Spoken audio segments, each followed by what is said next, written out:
चलिए, तो चलिए स्टूडेंट्स हम स्टार्ट करते हैं अपना दूसरा चैप्टर जो कि हमारा levy and collection of taxes. जी हाँ, जैसे कि आप देख रहे हो levy and collection of taxes हमारा इंट्रोडक्शन का चैप्टर फिनिश हो चुका है। आई होप आप लोगों ने बहुत अच्छे से पढ़ लिया है। अगर आपने वो नहीं पढ़ा है तो आप प्रीवियसली पहले वो पढ़ लीजिए, फिर उसके बाद आपको मैं ये रेकमेंड करता हूं कि ये वाली वीडियोस आप देखना। चलिए हम बात करते हैं कि लेवी एंड कलेक्शन क्या होता है भाई।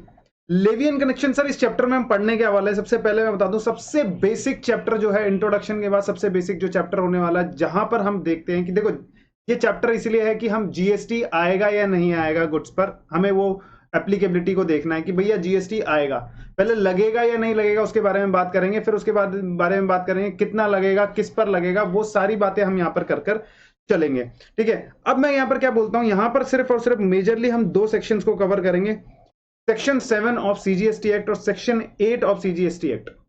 सेक्शन 7 के साथ यहां पर इन्होंने शेड्यूल 1, शेड्यूल 2 और शेड्यूल 3 की रेफरेंस दी हुई है सेक्शन 7 में, तो हम उसको भी कवर करके यहां पर चलेंगे। क्या बात हो रही है यहां पर बोल रहे हैं कि हम मेनली हम आइडेंटिफाई करेंगे कि सप्लाई क्या है। सर ऐसा क्यों करेंगे हम? देखिए ये वाला चैप्टर जो है ये ज्यादा पेज का नहीं है, 26 to 27 पेजेस का होगा आपके लिए। ठीक है, और यहां पर मैं आपको एक और बात बता दूं कि ये जो आप देख रहे हैं जैसे कि स्कोप ऑफ सप्लाई, ये है आपकी समरी जो 27 to 28 पेजेस हैं। यहाँ पर पूरा का पूरा ये सिर्फ और सिर्फ इतना 2 पेजेस में आपको समराइज करके दिया हुआ है, तो आपको रिवीजन करने के लिए भी बहुत आसानी रहेगी यहाँ पर। यानी कि समरी नोट्स जो है आपको बनाने की जरूरत नहीं है, मैंने खुद आपके लिए बना के यहाँ पर रेडी कर रखी है, आपके बुक्स में आपको मिल जाएगी। आप जब नोट्स देखेंगे आपको सबसे टॉप पर समरी नोट्स जीएसटी के मिल जाएंगे, जिससे आपको रिवीजन करने में बहुत आसानी हो जाएगी। कम से कम मैक्स टू मैक्स 5 से 10 मिनट या 15 मिनट में आप ये पूरा का पूरा रिवाइज कर जाएंगे, जैसे ही ये वाला पूरा चैप्टर कंप्लीट हो जाएगा। और मैं यहाँ पर आपको अपने यूट्यूब चैनल पर रिविजनरी वीडियो तो देता ही रहता हूँ, तो जैसे ही हमारा ये कंप्लीट हो जाएगा आप रिविजनरी वीडियो देखिए, और यहाँ से भी अगर आप पढ़ना चाहें तो यहाँ से पढ़कर भी आप कंप्लीट कर सकते हैं। चलिए चलिए सर स्टार्ट करते हैं आप। हाँ आइए, देखो अब मैं क्या बोल रहा हूं यहां पर मैं बोल रहा हूं कि जीएसटी कब लगेगा। मैंने क्या कहा, जीएसटी अब जो मानकर चलेंगे कि बहुत सारी चीजें जीएसटी में देखनी पड़ती हैं। अभी तक सिर्फ आपका इंट्रोडक्शन चल रहा है, तो मैं यहां पर बोलूंगा जो जिसमें भी मैं यहां पर चीजों को आपको बोलता रहूंगा कि इस पर जीएसटी आएगा, इस पर जीएसटी आएगा, अनलेस वो चीजें कुछ हैं जो आगे हम देखेंगे कि उसकी वजह से, जैसे एग्जामिशन नोटिफिकेशन की वजह से आउट हो गया, अभी हम एग्जामिशन नोटिफिकेशन को नहीं देखेंगे। ठीक है, यहां पर देखो, अगर कोई टैक्सेबल पर्सन है, टैक्सेबल पर्सन अगर गुड्स या फिर सर्विस की सप्लाई करता है, क्या करता है, टैक्सेबल पर्सन अगर गुड्स और सर्विस की सप्लाई करता है, वो भी गुड्स एंड सर्विस कौन सा होना चाहिए sir, taxable goods and service होना चाहिए। टैक्सेबल पर्सन टैक्सेबल गुड्स और सर्विस की, यानी कि जो जीएसटी के अंडर में लिखी हुई है कि इन गुड्स पर टैक्सेस लगेंगे, तो उनको बोलते हैं हम टैक्सेबल गुड्स एंड सर्विसेज, यानी कि जिन पर लेवी है, लेवी मतलब लग रही है जीएसटी। ठीक है, as per CGST act, SGST act, IGST act, UTGST act और जीएसटी कॉम्पनसेशन सेस, तो इनमें अगर जीएसटी के प्रोविजंस में वो बोला गया है कि इन पर, इन गुड्स को बेचने पर, जैसे ये माउस है इसको बेचने पर जीएसटी लगेगा, तो ये हो गया एक टैक्सेबल गुड्स। समझ में आया क्या? यस। तो टैक्सेबल गुड्स को अगर आप बेचते हो, ठीक है, तो आपको क्या आ जाएगा, जीएसटी लगेगा। ठीक है, जैसे कि हमने अपने इंट्रोडक्शन चैप्टर में पढ़ा था कि जीएसटी लेता कौन है सर, सप्लायर होता है यहां पर, और एक हम यहां पर बात करके चलेंगे रेसिपिएंट। यहां पर एक सप्लायर की बात करेंगे और एक रेसिपिएंट की बात करेंगे। सप्लायर जो है वो सप्लाई करता है गुड्स और सर्विसेज की टू द रेसिपिएंट। रेसिपिएंट कौन होता है, जो रिसीव करता है, जो रिसीव करता है गुड्स एंड सर्विसेज, और या फिर जो पेमेंट करता है। अभी हम सारे के सारे डेफिनेशन से भी गुजरेंगे। ठीक है, तो मैंने यहां पर क्या कहा, ये सारी चीजें आपको समझ में आई कि सप्लाई, इस बंदे ने इसको सप्लाई की, तो ये सामने वाले से क्या कलेक्ट करेगा, क्या कलेक्ट करेगा सर, जीएसटी कलेक्ट करेगा, वैल्यू प्लस जीएसटी। वैल्यू बोले तो 100 रुपए की, जैसे मैंने एग्जांपल लिया था अपना कि 100 रुपए की चॉकलेट प्लस उस पर मान लो कि 10% का जीएसटी वो सामने वाले से ले लेगा। ऑल्दो 10% का कोई रेट नहीं है, लेकिन मैं फिर भी फॉर एन एग्जांपल आपको बता रहा हूं कि 10% का जो रेट है उससे वो सामने वाले से जीएसटी ले लेगा। कब इसको वसूलना है सर, जब ये टैक्सेबल पर्सन होगा। समझ में आ रहा है कि नहीं आ रहा, बोलो ना। जब ये सामने वाला पर्सन टैक्सेबल पर्सन किसको बोलेंगे सर? टैक्सेबल पर्सन मतलब जो भी एक तो बात बता दूं कि जो रजिस्टर्ड पर्सन हो गए, और जो रजिस्टर्ड पर्सन, यानी कि मैंने बताया था ना जीएसटी में टैक्स सामने वाले को, सप्लायर को टैक्स कब वसूलना है? जब वो रजिस्टर्ड है। अगर वो रजिस्टर्ड पर्सन नहीं है जीएसटी में तो उसको टैक्स लेने की जरूरत नहीं है, मतलब उसको ले ही नहीं सकता वो टैक्स, अनलेस वो रजिस्टर्ड नहीं है। अगर सर मैं नॉन रजिस्टर्ड हूं और मैं सामने वाले से टैक्स लूं तो क्या हो जाएगा सर? ये फ्रॉड हो जाएगा, क्योंकि जब आप रजिस्टर्ड ही नहीं हो तो आप कौन से पोर्टल पे जमा करोगे? जब आपको रजिस्ट्रेशन नंबर ही नहीं मिला, कोई आइडेंटिफिकेशन नंबर ही नहीं मिला गवर्नमेंट की तरफ से, तो आपने सामने वाले से कलेक्ट किया जीएसटी का एक्स्ट्रा अमाउंट और वो आप अपनी पॉकेट में रख लेंगे, तो ये लॉ की क्या हो जाएगी? अवहेलना हो जाएगी। लॉ यहां पर कहता है कि आप नहीं कर सकते ऐसा, तो यानी कि आपको रजिस्टर होना पहले जरूरी है। तो जैसे कि अभी रजिस्ट्रेशन कब लेना है, क्यों लेना है, वो बात की बात है। अब हम मानकर चलेंगे कि यहां पर सप्लायर जो है रजिस्टर है। अब रजिस्टर्ड सप्लायर क्या करता है? रजिस्टर्ड सप्लायर, और या फिर वो लाइबल है रजिस्टर होने के लिए। लाइबल मैंने एक चीज बताई थी कि जो इंट्रोडक्शन चैप्टर में, कि एक रजिस्ट्रेशन लेने के लिए हर एक स्टेट वाइज रजिस्ट्रेशन होता है, कि अगर मैं दिल्ली में सप्लाई कर रहा हूं तो मुझे दिल्ली में रजिस्ट्रेशन लेने की जरूरत है। अगर मैं पंजाब में कर रहा हूं सप्लाई तो पंजाब में, अगर मैं गोवा में कर रहा हूं तो गोवा गवर्नमेंट के अंडर में मेरे को रजिस्ट्रेशन लेने की जरूरत है। और ये कब कब है? अलग अलग लिमिट, सिक्किम के लिए अलग है, नागालैंड के लिए अलग है। तो यानी कि मैं क्या बोल रहा हूं, जैसे इसमें हमने ओनली गुड्स के लिए, याद आ रहा है, सिर्फ और सिर्फ एक्सक्लूसिवली मैं अगर गुड्स सप्लाई करता तो 40 लाख की लिमिट होती थी। 40 लाख के ऊपर जैसी मेरी टर्नओवर जाती थी, ठीक है, तब मुझे रजिस्ट्रेशन लेना कंपलसरी हो जाता था। तो सेक्शन 22, यहां पर किसकी बात कर रहा हूं? यहां पर सेक्शन जो है जो बताती है कि कब रजिस्ट्रेशन लेना, सेक्शन 22 और सेक्शन 24 बताता है।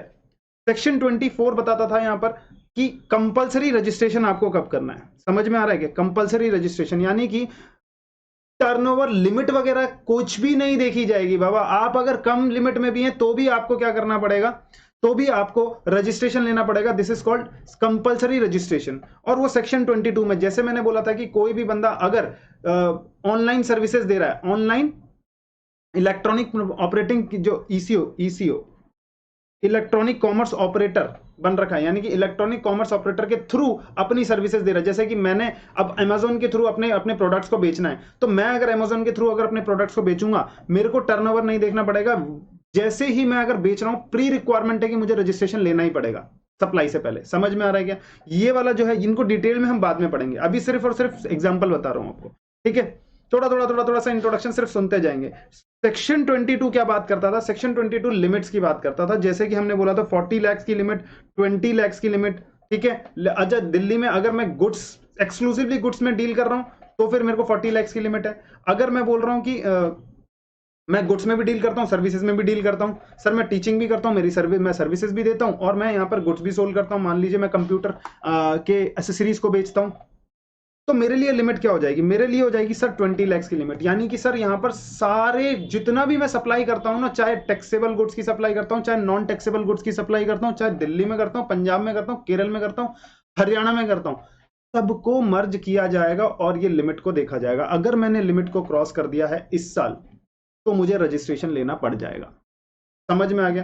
तो मैंने क्या कहा कि ये जो पर्सन है, ये मान लीजिए कि या तो वो लाइबल है रजिस्ट्रेशन के लिए, यानी मैंने नहीं लिया बट मैं लाइबल हूं, तो भी मैं टैक्सेबल पर्सन बनूंगा, ठीक है? या फिर मैंने रजिस्ट्रेशन ले लिया तो भी मैं टैक्सेबल पर्सन बनूंगा। तो सप्लायर अगर टैक्सेबल पर्सन बन जाता है, और यहां पर मैंने एक चीज बताई आपको, कौन सी? ये है कि गुड्स और सर्विस, देखो क्या बोल रहे हैं हम, टैक्सेबल पर्सन और टैक्सेबल गुड्स और सर्विस की मैंने सप्लाई की है।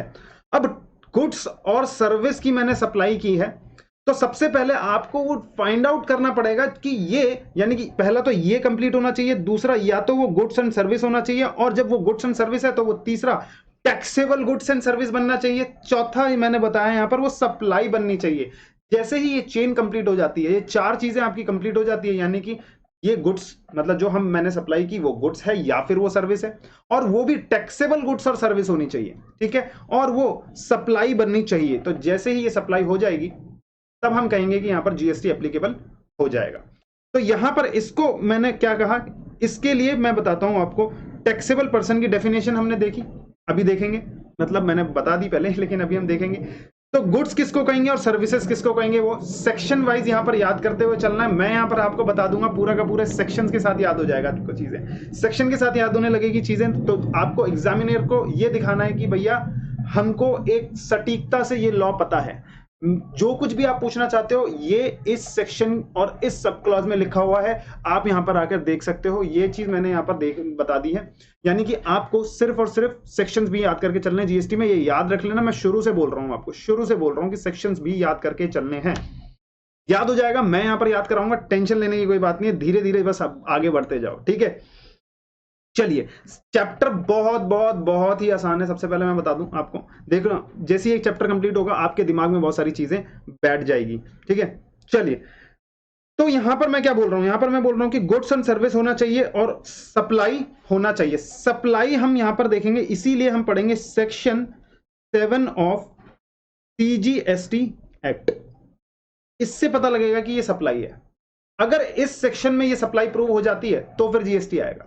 अगर वो सप्लाई प्रूव नहीं होती है तो क्या जीएसटी लगेगा। ऑल्दो सामने वाला पर्सन जो है, यानी मैं सप्लायर जो हूं वो टैक्सेबल पर्सन हूं और गुड्स और सर्विस की डेफिनेशन में भी ये चीज आती है, पर वो सप्लाई नहीं है, क्या जीएसटी आएगा? ना भैया ना, जीएसटी नहीं आएगा।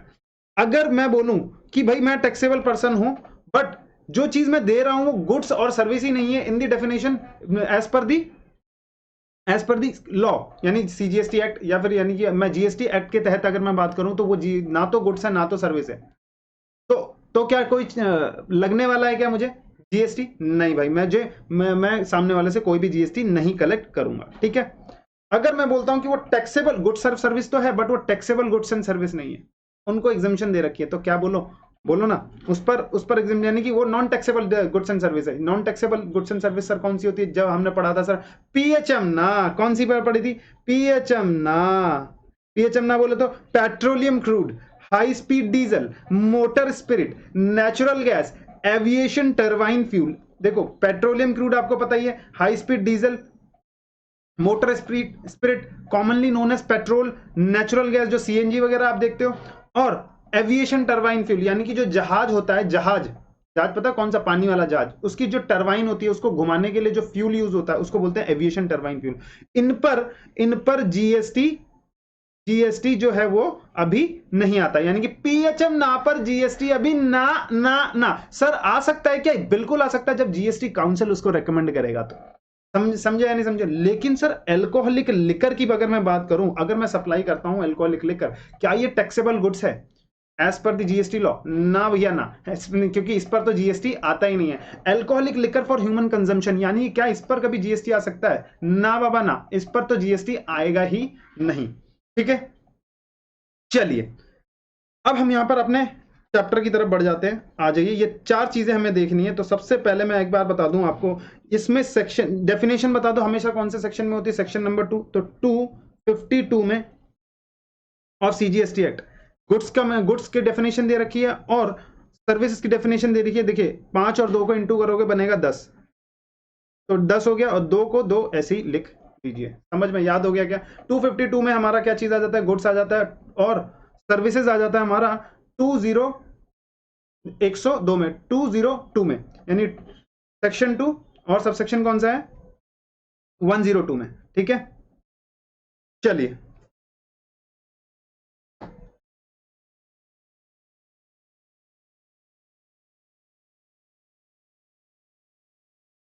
आइए हम शुरू करते हैं यहां से अपना चैप्टर। ये हो गई समरी। अब हम देखते हैं यहां पर, स्टार्ट करते हैं। चलिए, पहले कुछ इंपॉर्टेंट डेफिनेशंस के बारे में हम पढ़ लेते हैं कि किस किस चीजों को पता है। अब आपको डेफिनेशन पढ़ने से पहले भी आपको समझ में आ चुका है कि हम ये डेफिनेशंस को क्यों पढ़ रहे हैं, ठीक है। सेक्शन 252 में गुड्स लिखा हुआ है, मैंने बात बता दी थी आपको, ठीक है। क्या कहता है ये? कहता है कि means every kind of movable property, कोई भी मूवेबल प्रॉपर्टी को हम यहां पर क्या कहेंगे? गुड्स कहकर चलेंगे। यानी कि सर क्या इमूवेबल प्रॉपर्टी गुड्स है क्या? ना बाबा ना, यहां पर इमूवेबल प्रॉपर्टी जीएसटी लॉ के अंडर में गुड्स नहीं है। यानी कि अगर मैंने अगर इमूवेबल प्रॉपर्टी बेची, जैसे कि मैंने कोई फ्लैट बेच दिया, या फिर मैंने कोई बिल्डिंग बेच दिया, या फिर मैंने लैंड बेच दिया, तो क्या वो इमूवेबल, क्या वो गुड्स है? ना बाबा ना, गुड्स नहीं है, ठीक है। अदर देन मनी और सिक्योरिटी, क्या बोल रहा है वो? अदर देन मनी और सिक्योरिटी मतलब, यानी कि कह रहा है कि means every kind of movable property. मान लो मैंने माउस बेच दिया, मैंने ये बॉक्स बेचा है, मैंने कीबोर्ड बेचा है, मैंने कंप्यूटर बेचा है, ये सारी की सारी मूवेबल प्रॉपर्टी जो है उसको गुड्स में कंसीडर कर दिया गया है। और साथ में बोला है कि मनी और सिक्योरिटीज को आप गुड्स के दायरे से अलग रखकर चलेंगे, यानी कि मनी और सिक्योरिटीज को आप देंगे। यानी कि मैं अगर आपको बोलूं कि आपने मुझे ये माउस बेचा और मैंने बदले में आपको मनी दिया, तो मनी तो भैया गुड्स नहीं है ना, क्योंकि अगर मनी गुड्स हो जाएगा तो उस पर भी उसका कंसीडरेशन पर आपको जीएसटी लगाना पड़ जाएगा। समझ में आ रहा है क्या? तो मनी को कभी भी यहां पर मनी देना या लेना वो कभी भी गुड्स नहीं कहलाएगा जीएसटी लॉ के अंदर, ये जेन्युइन चीज है। और एक बात बोली सिक्योरिटी, सिक्योरिटी मतलब शेयर्स, डिवेंचर्स और बॉन्ड। यानी कि अगर इनकी डील अप करते हो, यानी कि जब अगर ऑनलाइन प्लेटफॉर्म पर भी बेचते हो या फिर आपके पास कोई रिलायंस के शेयर्स पड़े हैं, आपने उस शेयर्स को बेच दिया, ठीक है, तो उनको हम उसको हम गुड्स ही नहीं बोलेंगे। उसको गुड्स ही नहीं बोलेंगे तो क्या वो उस पर जीएसटी, उसको उसकी सप्लाई पर जीएसटी आएगा? ना बाबा ना। तो मनी और सिक्योरिटीज को एक्सक्लूड कर दिया गया। But includes actionable claim, growing crops, grasses and things attach to the forming part of the land which are agreed to be served before supply or under a contract of supply। मतलब क्या हो गया? मतलब हो गया कि यानी कि यहां पर एक्शनेबल क्लेम का मतलब पता ही है आपको। एक्शनेबल क्लेम जैसे कि बीआर हो गए, बीपी हो गए, तो ये सारे एक्शनेबल क्लेम्स होते हैं, यानी कि आज नहीं तो कल आपको क्या करने पड़ेंगे, उसको पूरा करना पड़ेगा। उन्होंने इस डेफिनेशन में, गुड्स की डेफिनेशन में ये बड़ा चेंज किया था कि एक्शनेबल क्लेम को यहां पर डाला गया है। एक्शनेबल बता दें, बिल्स पेबल, बिल्स रिसेबल, ये सारे एक्शनेबल क्लेम्स रहते हैं। तो इनको भी बोला गया है कि भैया यहां से अगर पैसा आता है या फिर इनको आप देकर पैसा कमाते हो, तो यहां पर हम बोलेंगे उसको कि जीएसटी, वो क्या है, वो गुड्स है। ठीक है। ग्रोइंग क्रॉप्स, यानी कि मान लो कि ग्रो कर रहे हैं क्रॉप्स अभी फार्मर्स के क्रॉप्स अभी बिके नहीं है, यानी कि ग्रो कर रहे हैं, और मैंने उसका कॉन्ट्रैक्ट कर दिया कि भैया ये जो क्रॉप्स है वो मैं आपको बेच दूंगा। ठीक है, ग्रोइंग क्रॉप्स हैं, जैसे गेहूं निकलेगा तो ये आप खरीद लेना इतने क्विंटल में, इतने इतने रेट के हिसाब से। क्या वो गुड्स माना जाएगा? यस, वो गुड्स माना जाएगा। ग्रोइंग क्रॉप्स और ग्रासेस और things attach to the forming part of land, यानी things attach to the forming part of land. Sir क्या बिल्डिंग हो गई क्या? ना बाबा ना। यहां पर हम बात करें वो तो इमूवेबल प्रॉपर्टी में कवर हो जाता है, जिनको डिसमेंटल किया जा सकता था। देखो जो हो गए कौन कौन से, जो टावर्स होते हैं ना, टावर्स ऐसे करके बने होते हैं, टावर्स ऐसे ऐसे करके टावर्स लगे रहते हैं। ठीक है, ऐसे ऐसे करके टावर्स लगे रहते हैं, तो जिनके जिनके जिनके थ्रू बिजली जाती है, तो वो सारे के सारे क्या है, things attach to the land है, अटैच किए गए हैं वो। और बिफोर सप्लाई के साथ उसको एग्रीमेंट किया गया, जिसको डिसमेंटल किया जा सकता है, उनको बोल रहे हैं। कह रहे हैं कि उनको भी हम क्या मानकर चलेंगे, इनको हम मानकर चलेंगे गुड्स। अगर इसकी सर्विस मैं देता हूं, मान लो कि मैंने ये इसके लिए आयरन दिया और इसको बनाने की सर्विस दी, तो इसको मैं इसको बनाने के लिए मैंने मटेरियल सप्लाई किया है, तो मैं क्या बोलूंगा, वो मैंने गुड्स सप्लाई किया हुआ है। ठीक है। या फिर ये जो टावर लगा हुआ है, इस टावर को, लगे हुए टावर को ही मान लो कि कोई एक रिलायंस कंपनी का, टेलीकॉम में टावर की जरूरत होती है, ठीक है, टेलीकॉम, तो रिलायंस कंपनी ने शेयर ने इसको बेच दिया आइडिया की कंपनी को, कहते हैं ये टावर जो है वो तुम्हारे। ठीक है, तो अब मैं क्या बोल रहा हूं कि क्या ये गुड्स कहलाएगा? यस, ये गुड्स कहलाएगा, ऑल्दो ये इमूवेबल प्रॉपर्टी की डेफिनेशन में कवर नहीं होता। समझ में आ रहा है नहीं आ रहा? बोलो गुड्स मतलब समझा या नहीं समझा?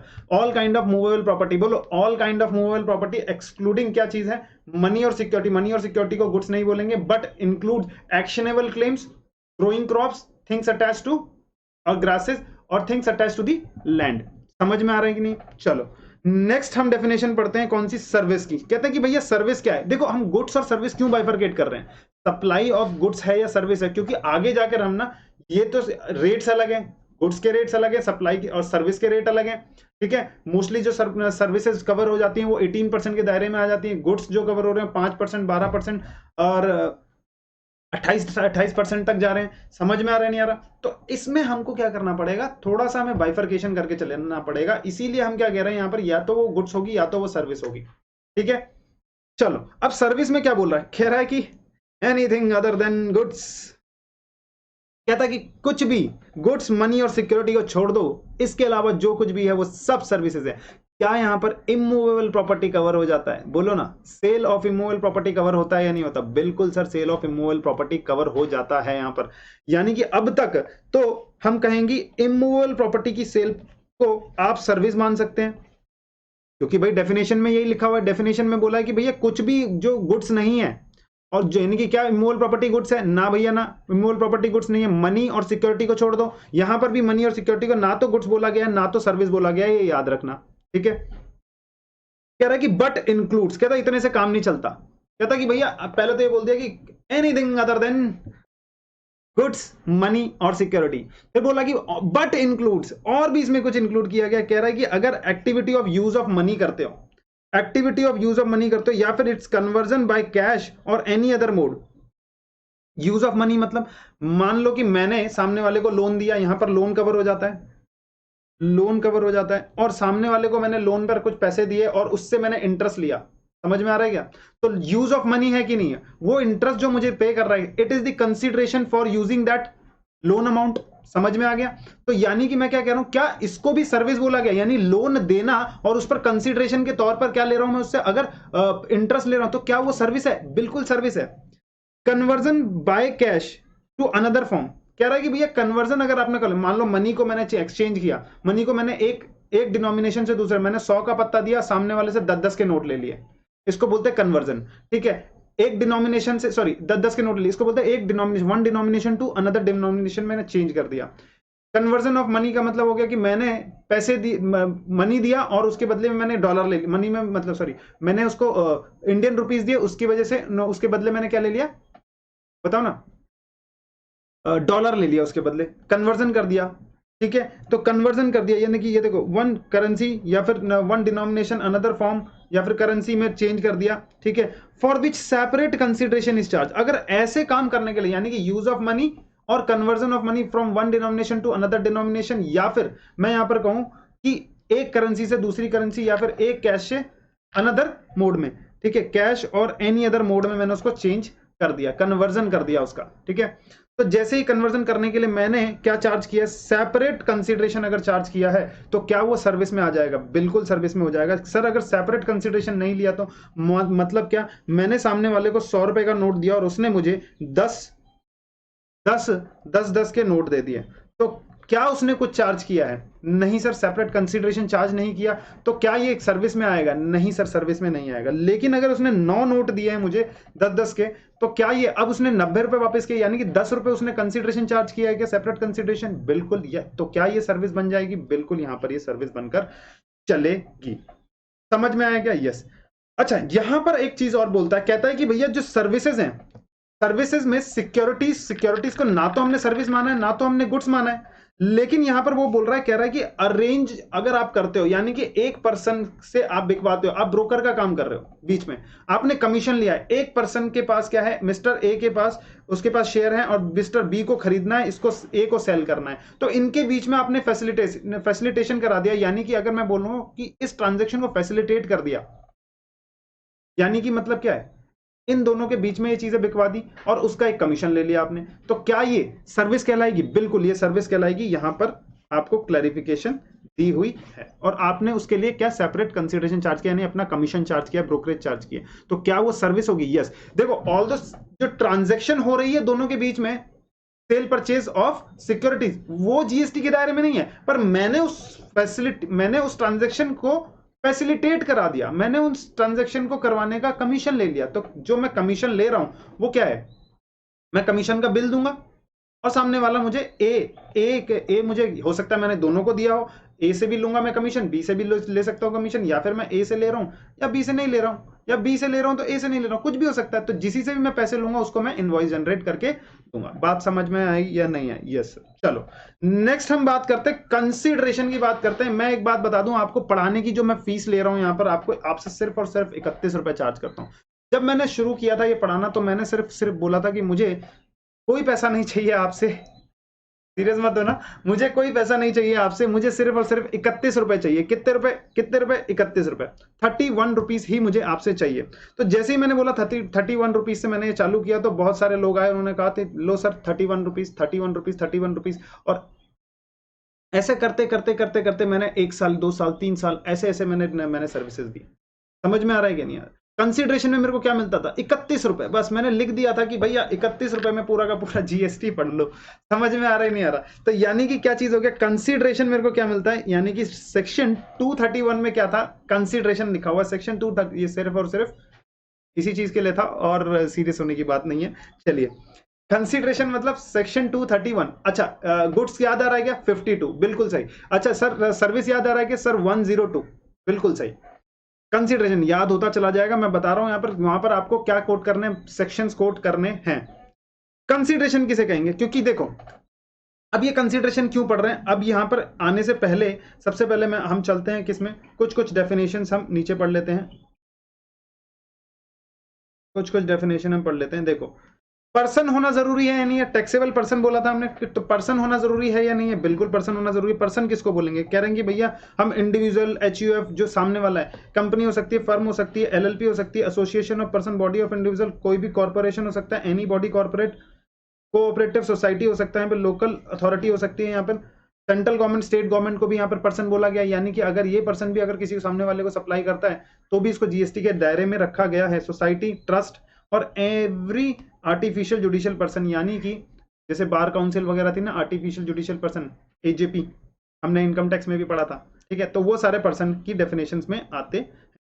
सप्लायर किसको कहेंगे, अब देखो यहां पर मैंने बोला था दो चीजें होनी चाहिए, एक तो सप्लायर होना चाहिए, रेसिपिएंट होना चाहिए। सप्लायर किसको कहेंगे, कह रहे हैं कि भैया supplier in relation to goods और सर्विस और both means person supplying this said goods और सर्विस और बोथ, जो सप्लाई कर रहा है इंक्लूड्स इसमें कौन सा हो जाएगा, उसका एजेंट को भी हम क्या बोल सकते हैं, सप्लायर बोल सकते हैं। Agent such as on behalf of such supplier in relation to goods और सर्विस को सप्लाई करता है, यानी कि मैंने अपना एजेंट रख रखा है, मैं प्रिंसिपल हूं और वो कौन है, मेरा एजेंट है, और एजेंट अगर मेरे बिहाफ पर आगे सप्लाई कर देता है तो वो भी सप्लायर कहा जा सकता है, उसको भी सप्लायर की डेफिनेशन में रखा गया है। यानी कि अगर वो सप्लायर की डेफिनेशन में आ जाता है तो क्या वो इनवॉइस चार्ज कर सकता है, इनवॉइस दे सकता है आगे कस्टमर को, बिल्कुल दे सकता है। इसके प्रोविजंस अभी हम पढ़ेंगे, इसके इंप्लीकेशंस क्या होंगे वो हम पढ़ेंगे। इसीलिए यहां पर ये डेफिनेशन में बोला गया है कि भैया वो सप्लायर बन सकता है, कोई दिक्कत वाली बात है नहीं, उसको भी हम सप्लायर कह सकते हैं। ऑल्दो वो अपने लिए गुड्स को का सेल परचेज नहीं कर रहा है, वो अपने प्रिंसिपल के लिए सेल परचेज का, गुड्स का सेल परचेज, गुड्स और सर्विसेज का सेल परचेज कर रहा है। चलिए सप्लाई। रेसिपिएंट क्या कहेंगे, देखो रेसिपिएंट में बड़ी सिंपल चीज कही, कह रहा है कि भैया person who is liable to pay that consideration, यानी कि सप्लायर और रेसिपिएंट। सप्लायर क्या करता है, इसको गुड्स एंड सर्विस देता है और ये पे करता है, क्या पे कर, रेसिपिएंट क्या पे करेगा, सामने वाले को पैसा पे करेगा। तो कह रहा है कि रेसिपिएंट किसको बोलेंगे, कह रहा है कि गुड्स या फिर सर्विसेज के संदर्भ में अगर हम बात करें तो हम बात करते हैं यहां पर कि भैया ये जो भी पेमेंट करने वाला व्यक्ति है हम उसको रेसिपिएंट कहेंगे, ठीक है। और कभी कभी क्या होता है यहां पर, कभी कभी क्या होता है कि हम सामने वाला पेमेंट ही नहीं कर रहा, सामने वाला पेमेंट ही नहीं कर रहा, विदाउट कंसीडरेशन डील हो रही है, ट्रांजैक्शन हो रही है, विदाउट कंसीडरेशन ट्रांजैक्शन हो रही है, तो फिर हम रेसिपिएंट किसको मानेंगे। तो हमने बोला कि भैया गुड्स के तौर पर बोला, और जिसको गुड्स के तौर पर जिसको गुड्स मिल रहे हैं, यही बोला, जिसको डिलीवर कर रहे हैं या मेड अवेलेबल कराया जा रहा है उसको हम क्या कर देंगे, उसको हम रेसिपिएंट मान लेंगे, ठीक है। या फिर जिसको हम पोजीशन दे रहे हैं यूज करने के लिए गुड्स और गुड्स के संदर्भ में है। और नीचे वाला क्या है, सर्विस, इसको सर्विस बोलेंगे। सर्विस के लिए क्या बोल रहा है, ऊपर वाला देखो क्या बोल रहा था, इन किसके लिए था, गुड्स या सर्विस और बोथ, किसी के भी संदर्भ में अगर पेमेंट आ रही है तो जो पेमेंट कर रहा है तो पेमेंट जो करने वाला है वो रेसिपिएंट होगा।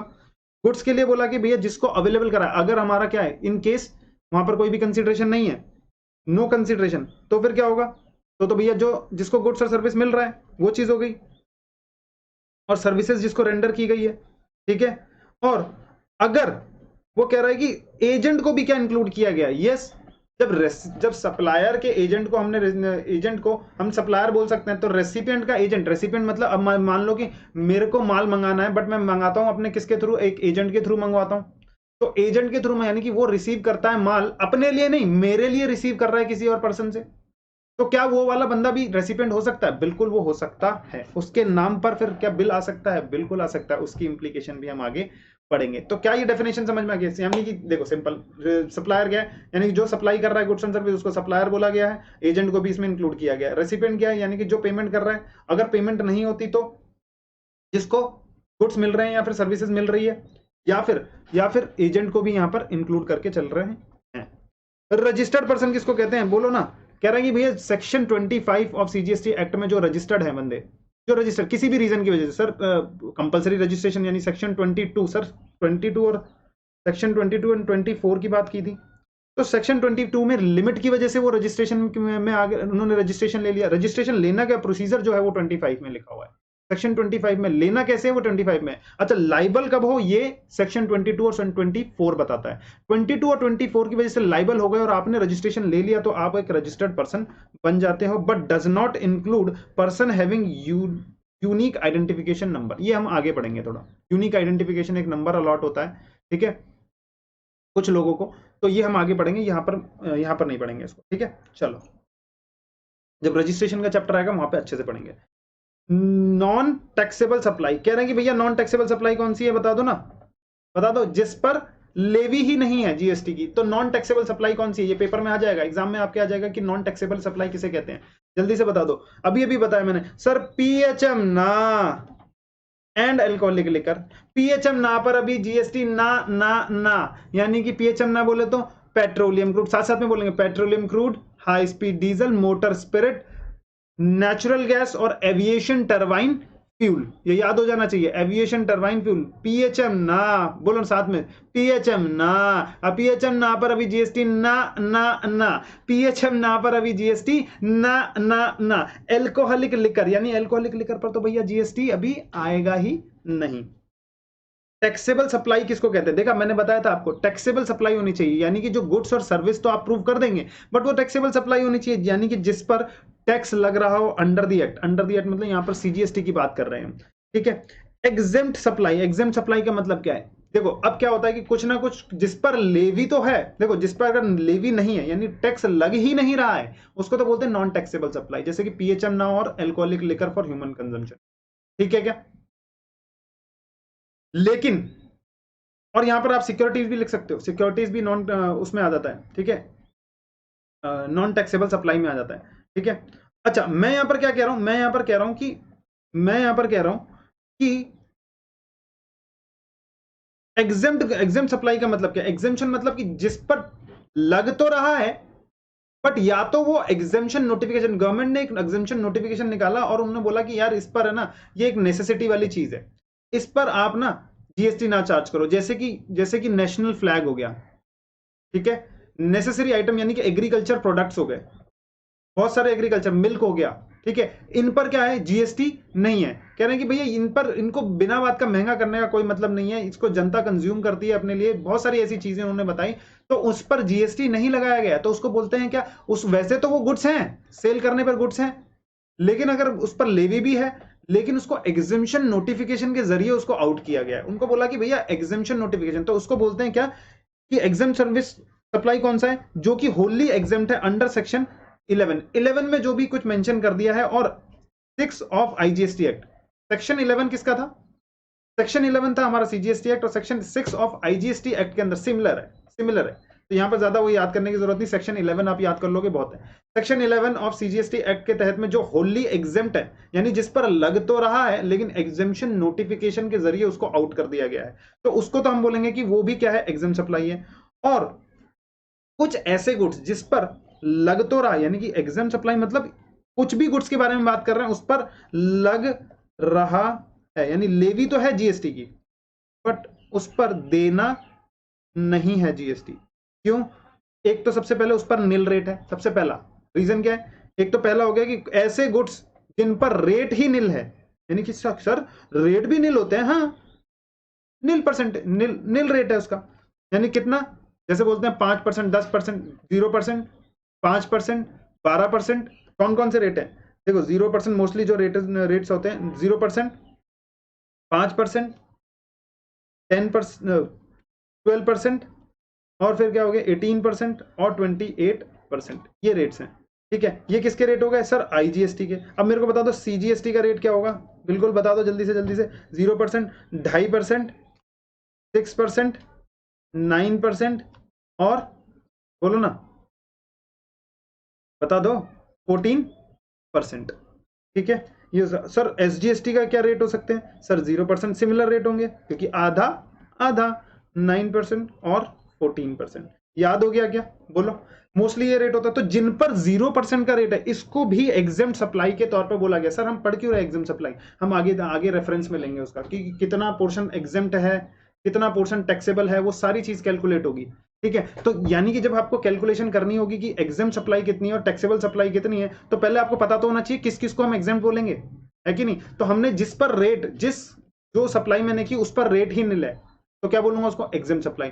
और या फिर रेट निल नहीं है, रेट तो मान लो 12% के रेट में आता है वो गुड्स, मान लो कि ये वाला जो एसेसरीज है ये मान लो, सिर्फ मैं बोल रहा हूँ कि 12% के रेट में आता है, बट इसको गवर्नमेंट ने क्या कह रखा है, कह रहा है कि एग्जाम्शन नोटिफिकेशन के जरिए बोला है कि भैया इस पर ना टैक्स लेने की जरूरत नहीं है, जीएसटी लेने की जरूरत नहीं है, नोटिफिकेशन निकाल के उसको आउट, नोटिफिकेशन से आउट कर दिया उसने, ठीक है, मतलब नोटिफिकेशन के तौर पर जीएसटी से आउट कर दिया, तो उसको क्या बोलेंगे हम? होली एग्जाम्प्ट हो गया।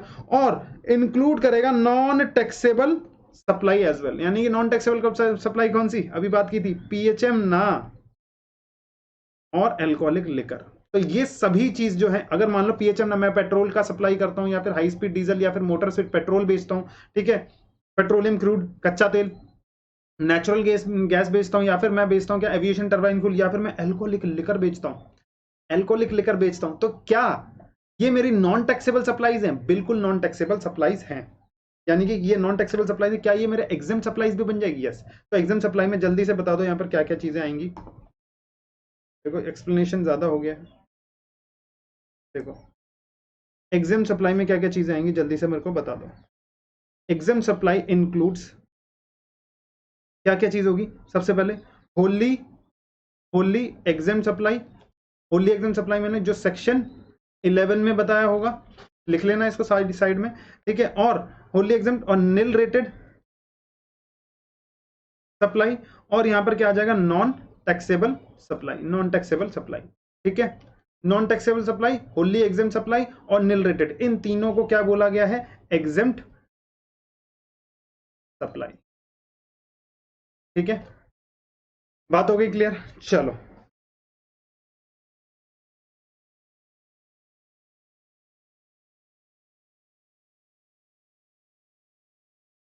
देखो, टैक्सेबल पर्सन कौन है?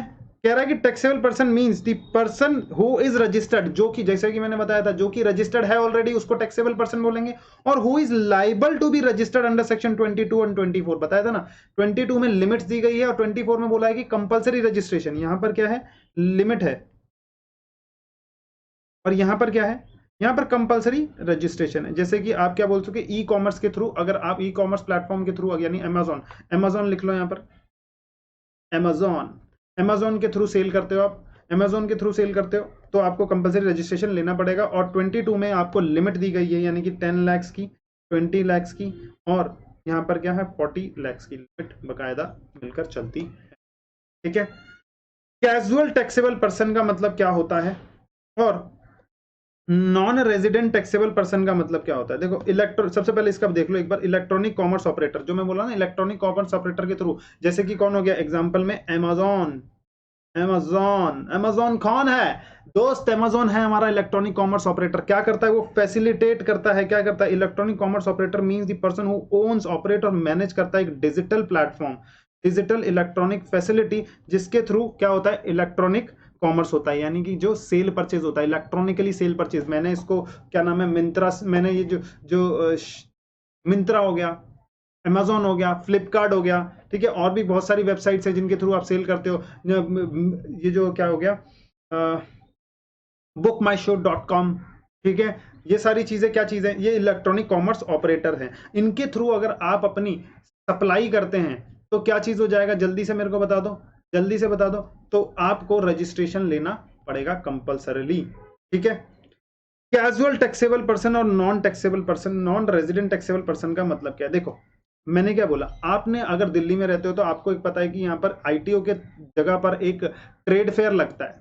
समझ में आ रहा है कि नहीं आ रहा है? ट्रेड फेयर लगता है, तो ट्रेड फेयर में आप गए होगे। ट्रेड फेयर में क्या होता है सर? ट्रेड फेयर में यहाँ पर उड़ीसा, केरल, बंगाल, ठीक है, हरियाणा, तो यहाँ पर क्या चीजें, ये सारी चीजें यहाँ पर लगते हैं। तो आप यहाँ पर विजिट करने जाते हैं, घूमने जाते हैं, ये सब समझ में आ रहा है नहीं आ रहा? तो यहाँ पर जब आप घूमने जाते हैं यहाँ पर, तो यहाँ पर आप देखते हैं कि डिफरेंट डिफरेंट स्टेट से, ये दिल्ली है कि नहीं है? यस, ये दिल्ली है। दिल्ली में डिफरेंट डिफरेंट स्टेट से लोग अपने अपने अपने अपने प्रोडक्ट्स को लेकर आए हैं। समझ में आ रहा है? प्रोडक्ट्स को लेकर आए हैं, कहां कहां से? डिफरेंट डिफरेंट स्टेट से लेकर आए हैं और बेचने आए हैं। तो सर आपने तो कहा था कि अगर डिफरेंट स्टेट में अगर आप बेचोगे तो वहां पर भी आपको रजिस्ट्रेशन लेना पड़ेगा। बिल्कुल रजिस्ट्रेशन लेना पड़ जाता है, ठीक है, अगर आप लिमिट क्रॉस कर देते हैं तो, या फिर आप अगर सेक्शन 24 में अगर आप कंपलसरी रजिस्ट्रेशन ले रहे हैं तो वहां पर करना पड़ जाता है। लेकिन अगर मैं एक यहां पर आपको एक क्लैरिटी देना चाहता हूं कि कि देखो रजिस्ट्रेशन का चैप्टर अभी हम पूरा का पूरा ढंग से, मैं यहाँ ये नहीं कि आप क्वेश्चंस यहाँ पे पूछेंगे कि रजिस्ट्रेशन क्यों लेना पड़ता है, कैसे लेना, ये अभी हमारा टॉपिक नहीं है, अभी हम डेफिनेशन पढ़ रहे हैं। रजिस्ट्रेशन का जैसे चैप्टर होगा तब वहां पर हम देखेंगे किस किस को रजिस्ट्रेशन लेना कंपलसरी है, किस किस को नहीं है, ठीक है। अब मैं यहाँ पर क्या बोल रहा हूँ ये सुनिए, मैं बोल रहा हूँ कि जो पर्सन है, मान लो कि ये है केरल का रहने वाला, अब ये केरल का रहने वाला, ये क्या ट्रेड फेयर लग रहा है, ट्रेड फेयर में लोग बहुत सारे आते हैं और वहां पर अपने प्रोडक्ट्स को ये शो करेगा और सेल करेगा। यस, ये दिल्ली में जा रहा है और दिल्ली में लेकर जा रहा है, क्या दिल्ली वाले इसको सेल करने देंगे? बोलो ना, अरे बोलो, डेस्टिनेशन है ना जहां पर सेल होगा, वहां पर वो गवर्नमेंट टैक्स लेगी, यानी दिल्ली गवर्नमेंट टैक्स चार्ज करेगी। तो यहां पर क्या करते हैं भैया, इसको यहां पर घुसने से पहले कह रहा है कि भैया इस बंदे का, इस पर्सन का यहां पर दिल्ली में कोई भी परमानेंट प्लेस ऑफ बिजनेस नहीं है। कहता है कि वो यहां पर कोई भी परमानेंट प्लेस ऑफ बिजनेस नहीं है, बस ये यहां पर कुछ टेम्परेरी पीरियड के लिए आता है, जैसे कि 2 महीने 3 महीने के लिए आता है, ट्रेड फेयर लगता है 2 महीने 3 महीने के लिए आता है और यहाँ पर सेल करता है, अपनी चीजें डिस्प्ले करता है और सेल करके चला जाता है, ठीक है। जैसे अगर मैं बोलूं कि नेपाल से बहुत सारे कंबल वगैरह बहुत सारे बिकते हैं यहाँ पर आके, अलग अलग अलग टाइप के कंबल हो गए या फिर ब्लैंकेट्स हो गए, ठीक है। तो यहाँ पर क्या बोलेंगे कि यहाँ पर जैसे नीचे जो पायदान होते हैं उनको उनको उनको बिछाते हैं, तो बहुत सारे अगर आप गए होगे तो आप रिलेट कर पा रहे होगे कि वो बाहर से आते हैं, तो इनको आने से पहले बोला जाता है कि भैया तेरे को रजिस्ट्रेशन लेना है, आने से पहले तेरे को रजिस्ट्रेशन लेना है और 5 दिन पहले तेरे को रजिस्ट्रेशन लेना है, और बकायदा तेरे को ये बताना पड़ेगा कि तेरा कितना सेल होगा, यहाँ पर एक एस्टिमेशन निकालना पड़ेगा और तेरे को उस एस्टिमेशन के हिसाब से टैक्स देना पड़ेगा। ज्यादा सोचने की जरूरत नहीं, जब हम आएंगे रजिस्ट्रेशन चैप्टर में वहां तो पढ़ेंगे पढ़ेंगे, लेकिन यहाँ पे बता रहा हूं कि ऐसा होता है, ठीक है। तो इसको क्या करना पड़ेगा, पहले ही उसको टैक्स देना पड़ेगा, तो टैक्स भी पहले देना पड़ेगा, ये भी करना पड़ेगा, उसका परमानेंट प्लेस ऑफ बिजनेस नहीं है, तो फिर यहां पर इसको रजिस्ट्रेशन कैसे सर, उसको as a casual taxable person का रजिस्ट्रेशन दिया जाएगा। परमानेंट जो टैक्सेबल पर्सन यानी कि जीएसटी के अंडर में अगर वो यहां पर रजिस्ट्रेशन ले लेता है तो कोई दिक्कत नहीं है, लेकिन वो कह रहा है मैं रजिस्ट्रेशन क्यों लूं, मैं क्यों लूं रजिस्ट्रेशन भाई, मुझे क्या करना पड़ेगा, अगर मैं एक बार रजिस्टर हो गया दिल्ली में तो मुझे दिल्ली में रिटर्न्स भरनी पड़ेंगी, दिल्ली गवर्नमेंट को रिटर्न भरनी पड़ेगी, मुझे क्या इस रजिस्ट्रेशन के लिए रिटर्न भरनी पड़ेंगी, इसके लिए ऐसा करना पड़ेगा, बहुत सारी कंप्लाइंसेस आ जाएंगी। तो मैं तो लिमिटेड पीरियड के लिए आ रहा हूं, तो कहता है लिमिटेड पीरियड के लिए आपका रजिस्ट्रेशन वैलिड रहेगा, कोई दिक्कत नहीं है। आप कैजुअल टैक्सेबल पर्सन का एक कॉन्सेप्ट बना के उन्होंने दिया कि कैजुअल टैक्सेबल पर्सन के तौर पर आप रजिस्टर हो जाइए, कुछ पीरियड के लिए आपका रजिस्ट्रेशन वैलिड रहेगा, ठीक है। मोस्टली 90 डेज होता है ये, और एक्सटेंड कर सकते हैं हम 90 डेज को इसको, ठीक है। तो कह रहे हैं कि कुछ टाइम पीरियड के लिए आपका रजिस्ट्रेशन जो है वो वैलिड रहेगा, आप आइए और सेल कीजिए, आपका कोई भी परमानेंट प्लेस ऑफ बिजनेस यहाँ पर नहीं है, तो इसको बोलते हैं कैजुअल टैक्सेबल पर्सन। देखो क्या बोल रहा है वो, कह रहा कैजुअल टैक्सेबल पर्सन यानी कि जो ओकेजनली अंडरटेक करता है ट्रांजेक्शन्स को, ठीक है, person involving supply of goods और service both in the course of the business, whether as principal agent, या तो उसका एजेंट है या फिर एनी अदर कैपेसिटी में वो आया है, इन द स्टेट और यूनियन टेरिटरी, जो कि इंपॉर्टेंट है, where he has no fixed place of business। समझ में आ रहा है क्या? नॉन रेजिडेंट टैक्सेबल पर्सन किसको कहेंगे, देखो नॉन टैक्सेबल पर्सन किसको कहते हैं, जो कि सेक्शन 25 में रजिस्ट्रेशन ले रखा है, ठीक है, सेक्शन 25 में जिसने रजिस्ट्रेशन ले रखा है, और या फिर जो लाइबल है 22 और 24 के अंडर में रजिस्ट्रेशन लेने के लिए, ठीक है। अब सेक्शन 25 तो ये हो गया हमारा टैक्सेबल पर्सन, और कैजुअल टैक्सेबल पर्सन किसको कहेंगे, जो सिर्फ ओकेजनली यहाँ पर आता है और उसका फिक्स प्लेस ऑफ बिजनेस यहाँ पर नहीं है, ठीक है ना। अब यहाँ पर क्या बोल रहा हूं मैं, यहाँ पे नॉन रेजिडेंट टैक्सेबल पर्सन, नाम से ही पता चल रहा है कि नॉन रेजिडेंट है, मतलब बाहर का बंदा है, नाम से ही पता चल रहा है कि नॉन रेजिडेंट मतलब बाहर का बंदा। अगर कोई इंडिया में, मान लो ये इंडिया है, इंडिया में इंडिया का कोई एक पर्सन है जिसने क्या एक फरारी खरीदी बाहर से, अब फरारी जब नॉन रेजिडेंट बंदे से खरीदी है, तो अब यहाँ पर क्या किसी एक मैकेनिक को, अगर आपकी फरारी खराब हो जाती है, कुछ डिफेक्ट उसमें आ जाता है, तो क्या यहाँ के मैकेनिक को दिखाओगे आप लोग, नहीं दिखाओगे भैया, वो वहां के पार्टी निकाल के रख लेंगे। तो यहाँ के किसी भी हम मैकेनिक को नहीं दिखाने वाले, हम उसको कॉल करते हैं कि भैया ये दिक्कत आ गई है, तू आ जा। तो यहाँ से एक बंदा उतर कर आता है, यहाँ से मान लीजिए कि ये बंदा जो है ये आता है और अपने हाथ में बैग लेकर आता है, वो कहता है कि स्पेयर पार्ट्स अगर कोई चीज चेंज हो गई होगी तो उसको टाइट कर दूंगा, या अच्छा उसको लगा दूंगा, अगर कुछ नट बोल्ट ढीले होंगे तो वो अपने टूल्स वगैरह लेकर आता है उस चीज के, तो वो सब चीजें लेकर आता है और उसको ठीक करता है, और ठीक कर ये वापस चला जाता है। समझे या नहीं समझे, बोलो ना। तो यहां पर जब उसको दर्जा दिया गया है नॉन रेजिडेंट टैक्सेबल पर्सन, यानी कि तू इधर आ रहा है, ये सब चीजें कर रहा है और पैसे कमा के चला जाएगा, ऐसे नहीं चलेगा, तो तेरे को बोलेंगे हम non resident taxable person. Same concept रखा गया है यहाँ पर भी, कुछ टाइम पीरियड के लिए इसका वैलिड रहेगा रजिस्ट्रेशन, ठीक है, और इसको पहले ही क्या देना पड़ेगा, टैक्स जमा करना पड़ेगा। चलो, non resident taxable person means occasionally जो अंडरटेक करता है transaction involving supply of goods और service, whether the principal agent और other capacity, but who has no fix of place fix place of business और रेजिडेंस इन इंडिया।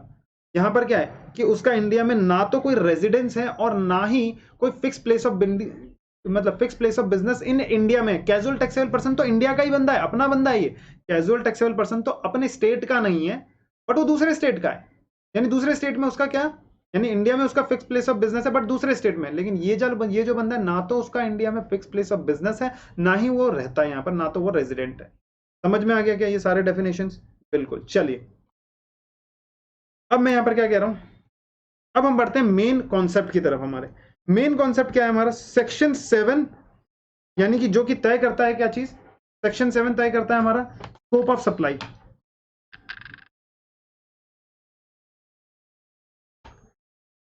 सेक्शन 7 क्या बोलता है? हमारा स्कोप ऑफ सप्लाई के बारे में बात करता है। स्कोप ऑफ सप्लाई मतलब जैसे कि मैंने बताया था, टैक्सेबल पर्सन अगर सप्लाई करता है गुड्स और सर्विस की, टैक्सेबल गुड्स और सर्विस की, टैक्सेबल गुड्स और सर्विस की सप्लाई करता है, तो जाके फिर क्या आ जाएगा? जीएसटी आएगा।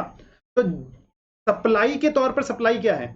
सप्लाई प्रूव होगी हमारी सेक्शन 7 पढ़कर। क्या बोला मैंने? सेक्शन 7 को पढ़कर हमें पता लगेगा कि सप्लाई है क्या। सप्लाई इन द सेंस, देखो, for the purpose of the act, expression supply includes, expression supply includes क्या कह रहा है? कहता all form of supply of goods और सर्विस और both, such as sale, transfer, barter, exchange, license, rental, lease और disposal made और agreed to be made for consideration by a person in the course और furtherance of business में। समझ में आ रहा है नहीं आ रहा? यस। इसको 4 पार्ट में हम अपन लोग डिवाइड करते हैं। कहते हैं all form of supply of goods और सर्विस। पहले तो गुड्स और सर्विस हमें पता लगाना पड़ेगा कि सप्लाई जो हुई है वो गुड्स और सर्विस होनी चाहिए। तो गुड्स किस में लिखा गया है? सेक्शन 252 में। और सर्विस किस में लिखा गया है? सेक्शन 2102 में। सेल, सेल मतलब क्या है? एक पर्सन ने दूसरे पर्सन को सेल कर दिया, उसको सेल कहेंगे। ट्रांसफर मतलब मैंने ये हायर परचेज पर आपको ट्रांसफर कर दी, बट आप पेमेंट मेरे को बाद में करोगे, धीरे धीरे पेमेंट करोगे, ओनरशिप का टाइटल जो है वो बाद में लेके जाओगे। ट्रांसफर, क्या उस पर भी जीएसटी आएगा हायर परचेज में? बिल्कुल आएगा। बार्टर, बार्टर का मतलब क्या चीज हो गया सर? गुड्स के बदले गुड्स। क्या बोला? गुड्स के बदले गुड्स या सर्विस। मैंने आपको कंसल्टेंसी दी, ठीक है, सीए चार्टर्ड अकाउंटेंट, मैंने आपको कंसल्टेंसी दी, आपने मेरे को हेयर कट की सर्विसेज दे दी। समझ में आ रहा है क्या? तो ये क्या बार्टर हो गया? बार्टर सिस्टम पहले बहुत चला करता था, तो बार्टर सिस्टम को पर भी जीएसटी लगेगा क्या? बिल्कुल आएगा जीएसटी। यानी कि मान लो सामने वाले ने ए और बी है, इसने इसको कार दिया, इसने इसको क्या दे दिया? अपनी कार बेच दी। इसने इसको बोला कि एक काम कर, तेरी इतनी महंगी कार है तो तू एक काम कर, मेरा एक फ्लैट ले ले। ठीक है, तो कंसीडरेशन फिर देखना पड़ेगा कि यानी कि कार के बदले क्या आया? कंसीडरेशन। तो इनकी वैल्यूएशन देखेंगे कि भैया इनकी वैल्यू क्या है, इनकी वैल्यू क्या है। ये सेक्शन हम 15 में पढ़ेंगे, सेक्शन 15 में। समझ में आ रहा है क्या? वैल्यूएशन हम पढ़ेंगे सेक्शन 15 में। तो अभी इसको पेंडिंग छोड़ेंगे, क्या वैल्यू हो सकती है इसके लिए, क्या चीज निकलेगी, वो हम आगे पढ़ेंगे। तो पहले क्या, पहले तो ये जानते हैं सप्लाई क्या है। एक्सचेंज कर लिया, एक्सचेंज बोले तो पुरानी कार दी और उसके बदले मैंने नई कार दे दी, यानी पुरानी कार दो अपनी। एक्सचेंज ऑफर तो आपने सुना होगा कि अपनी पुरानी सामान दो और कुछ पैसे दो, उसके बदले नया सामान ले जाओ। समझ में आ रहा है कि नया कार ले जाओ, नई कार ले जाओ, अपनी पुरानी कार दे दो और कुछ पैसे दे दो, उसके बदले नई कार ले जाओ। एक्सचेंज हो गया। एक्सचेंज को भी लाइसेंस मतलब, यानी गवर्नमेंट कई चीजों के लिए लाइसेंस देती है और उस पर क्या चीज चार्ज करती है। देखो लाइसेंस अगर देती है तो उस, यानी लाइसेंस देना किसी एक काम को करने के लिए, जैसे माइनिंग करने के लिए लाइसेंस लेना पड़ता है आपको, अल्कोहलिक लिकर को बेचने के लिए आपको लाइसेंस लेना पड़ता है। बहुत सारे ऐसे काम है जिस पर लाइसेंस लेना पड़ता है, यानी लाइसेंसिंग फीस जो पे होती है उसको, पे होती है सामने वाले को, क्या उस पर जीएसटी आएगा? बिल्कुल आएगा। रेंटल मतलब रूम को मैंने रेंट पर दे दिया, अपना जो प्रेमाइसेस है मैंने उसको रेंट पे दे दिया, जो पैसा आया क्या उस पर मेरे को जीएसटी चार्ज करना है? यस, मुझे चार्ज करना है। लीज पर मैंने दे दिया, जो लीज चार्जेस मैंने लिए, लीज पता ही है ना आपको, पट्टे पर लेना। ठीक है। डिस्पोजल कर दिया, डिस्पोजल मतलब यानी कि ऑलमोस्ट यहां पर मैं बताऊं कि मेरा क्लोज डाउन हो जाता है और स्क्रैप चीजें होती हैं उसको मैं डिस्पोज ऑफ कर देता हूं, बेच देता हूं। कबाड़ को भी बेचने, सर कबाड़ को भी बेचने पर जीएसटी आएगा? बिल्कुल, कबाड़ को भी बेचने पर जीएसटी आएगा। अच्छा, ये जो बोला कि sale, transfer, barter, exchange, lease, license, rental और डिस्पोजल, क्या सर ये इतना ही है या फिर ये इंक्लूसिव लिस्ट है या फिर एक्सक्लूसिव लिस्ट है? बोलो ना सर, ये इंक्लूसिव लिस्ट है। उसने बोला सच एज, यानी इनको छोड़कर और भी बहुत सारी चीजें हो सकती है जो यहां पर ऑल फॉर्म ऑफ सप्लाई में कवर होगी। कहता है कि ये सारी चीजें सप्लाई मानी जाएंगी, गुड्स और सप्लाई। कहता है मेड और अग्रीड टू बी मेड। समझ में आ रहा है क्या इसका पोर्शन? ये पोर्शन देखो क्या बोल रहे हैं हम, क्या चीजें होंगी? एक तो ये चीज हमने देखी कि गुड्स और सर्विस देखा हमने, ये होना चाहिए गुड्स और सर्विस और बोथ, ठीक है। फिर मैं बोल रहा हूं यहां पर क्या, मेड और अग्रीड टू बी मेड, यानी कि मेड और अग्रीड टू बी मेड, यानी या तो मैंने उसको सप्लाई कर दिया या तो मैंने अग्रीमेंट किया उसको सप्लाई करने का और कुछ ना कुछ एडवांस में मेरे को मिल गया है, तब मैं यहां पर कहूंगा कि अग्रीड टू बी मेड, ये भी पूरा होना चाहिए, ठीक है। Agreed to be made for consideration, oh my god, पहला हो गया ये, दूसरा हो गया ये, तीसरा हो गया फॉर कंसीडरेशन की मैं यहां पर बात कर रहा हूं, फॉर कंसीडरेशन। अब कंसीडरेशन किसको कहेंगे, अब एक बात बताऊं मैं आपको, सेक्शन बता दो मेरे को यहां पर कंसीडरेशन कौन सा था। यस, जैसा कि आपको पता है सेक्शन 31 कंसीडरेशन मैं कितना लेता हूं पढ़ाई कराने का आपको, 31 रुपीज। तो कंसीडरेशन प्रूव होना चाहिए बाय अ पर्सन, यानी पर्सन कौन सा हो जाएगा यहाँ पर, टैक्सेबल पर्सन ऑब्वियसली, ठीक है। इन नहीं, टैक्सेबल पर्सन यहां पर किसने, for a consideration by a person, ठीक है, taxable person in the course और furtherance of business, in the course और फर्दरेंस ऑफ बिजनेस, यानी कि वो बिजनेस के लिए किया होना चाहिए। आपने वो काम अगर बिजनेस के लिए किया है तो यहां पर सेक्शन 7(1)(a) के हिसाब से, सेक्शन कौन सा ये 7(1)(a) के हिसाब से वो क्या बन जाएगा, वो सप्लाई बन जाएगी। समझ में आ रहा है नहीं आ रहा, पहले कंसीडरेशन को एक बार देख लेते हैं और फिर मैं यहां पर बात करता हूं यहां पर कि बिजनेस किसको कहेंगे, ये दोनों चीज देख लेते हैं। यानी कि जब तक वो कंसीडरेशन नहीं है, जब तक वो कंसीडरेशन नहीं है, देखो कंसीडरेशन भैया प्रूव होना चाहिए और बिजनेस प्रूव होना चाहिए। देखिए कंसीडरेशन की डेफिनेशन सेक्शन 31 में कंसीडरेशन की डेफिनेशन है, और बिजनेस की अगर बात करते हो तो मेरा बिजनेस पता है कितने, 17 बिजनेस है मेरे, 17 अलग अलग बिजनेस है। हाँ बिल्कुल 17 अलग अलग बिजनेस है मेरे। बस टीचिंग तो मैं शौक के लिए करता हूँ, ठीक है, टीचिंग तो मैं शौक के लिए करता हूँ। चलो आ जाओ, यहां पर मैं क्या बोल रहा हूँ, यहां पर मैंने बोला 31 में क्या है कंसीडरेशन। अब कंसीडरेशन के लिए क्या बात बोल रही, कंसीडरेशन में बोला कि सप्लाई ऑफ गुड्स और सर्विस और बोथ इंक्लूड्स, कह रहा है कि भैया कोई सी भी पेमेंट अगर आप मेड कर रहे हो मनी और अदरवाइज में, किस में पेड कर रहे हो, कंसीडरेशन मतलब क्या, कुछ भी अगर मनी और अदरवाइज में आप पे कर रहे हो, इन काइंड में पे कर रहे हो तो कोई दिक्कत नहीं, मनी और अदरवाइज में पे कर रहे हो in respect of, in response to, for inducement of supply of goods और सर्विस और बोथ, वेदर बाय रेसिपिएंट, चाहे रेसिपिएंट पे करे और बाय एनी अदर पर्सन। यानी कि एक बात बताओ, मैंने ए ने बी को ए ने बी को क्या दिया, गुड्स की सप्लाई की, बट यहां पर सी बंदे ने इसको पेमेंट किया है इसके बिहाफ पर, बी के बिहाफ पर, तो क्या चलेगा, क्या कंसीडरेशन माना जाएगा क्या, यस और नो।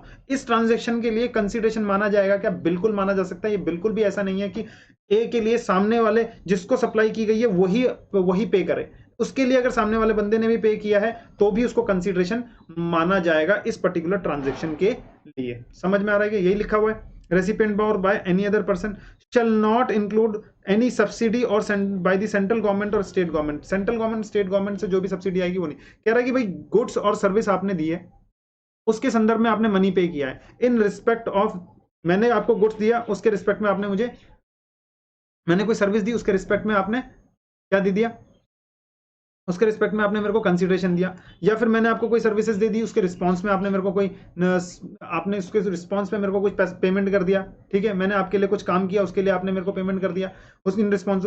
फॉर इंड्यूसमेंट ऑफ का क्या मतलब है, for inducement of, for inducement को भी कंसीडरेशन माना गया है यहाँ पर। यानी कि मैं आपको अगर बताऊं, चार चीज आपकी होनी चाहिए, कह रहा है कि भैया ऑल फॉर्म ऑफ, एक तो गुड्स और सर्विस होनी चाहिए, ठीक है, मेड और अग्रीड टू बी मेड होना चाहिए, कंसीडरेशन होना चाहिए, और प्लस वो बिजनेस प्रोफेशन के लिए होना चाहिए, तब जाकर आपका जीएसटी लग जाएगा। मैं कह रहा हूं कि चलो ठीक है, टैक्सेबल पर्सन भी है और उसने गुड्स एंड सर्विस भी, टैक्सेबल गुड्स एंड सर्विस दिया है और वो बिजनेस पर्पस के लिए भी किया। अब कंसीडरेशन है या नहीं वो बताना आप मेरे को। देखो आप कभी भी घूमने जाते हैं, ट्रैवल करने जाते हैं किसी भी एरिया में, तो आपको वहां पर लोकल सर्विसेज लेनी पड़ती है, कैब सर्विसेज वगैरह लेनी पड़ती है, ठीक है। जैसे कि आप अगर गए होंगे, शिरडी गए होंगे, तो वहां पर आप देखोगे कि लोग क्या करते हैं, एक शिरडी में स्टे करते हैं और आसपास की जो जगहें होती है, यानी कि एक जगह ही ऑब्वियसली आप स्टे करोगे और बाकी की जगहों का आप घूमोगे, तो वहां पर एक लोकल से क्या लेते हो आप, टैक्सी सर्विस लेते हो, समझ में आ रहा है क्या, कैब सर्विसेज लेते हो।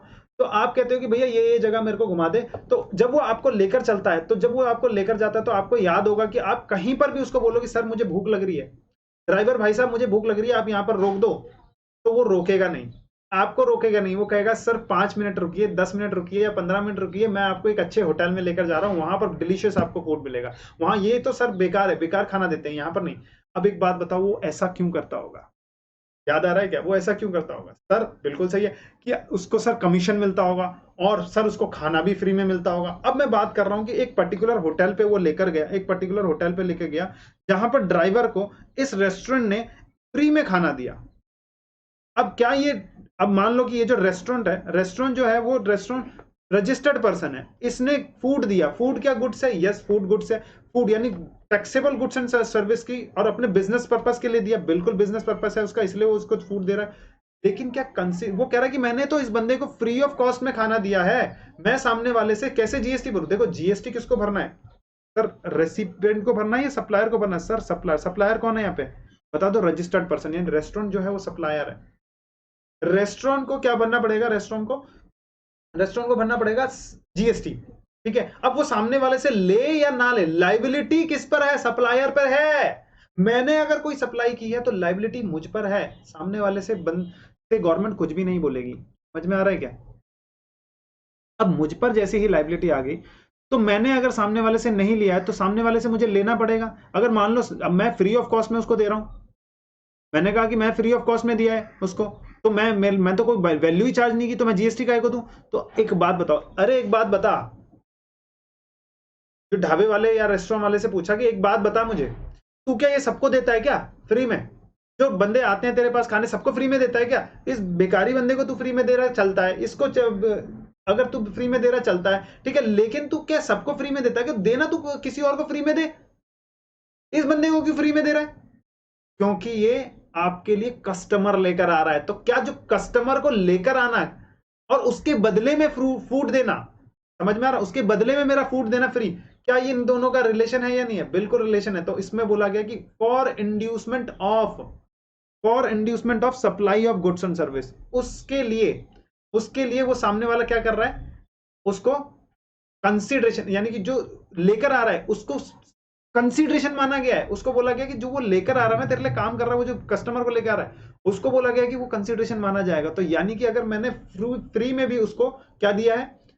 फूड दिया है, तो मुझे उसका जीएसटी बकायदा मुझे भरना पड़ेगा। समझ में आ रहा है कि नहीं आ रहा? बकायदा मुझे भरना पड़ेगा अपनी जेब से। मैं ये नहीं बोल सकता गवर्नमेंट को कि भैया मैंने ये जो फूड दिया है, वो फूड जो है वो, ऑल्दो देखो सर पता ही नहीं लगेगा, कई बच्चे बोलते हैं सर पता ही नहीं लगा, तो बहुत सारी ऐसी चीजें बेटा जीएसटी में कि बहुत सारी चीजें पता नहीं लगेंगी, बट जीएसटी उस पर आता है।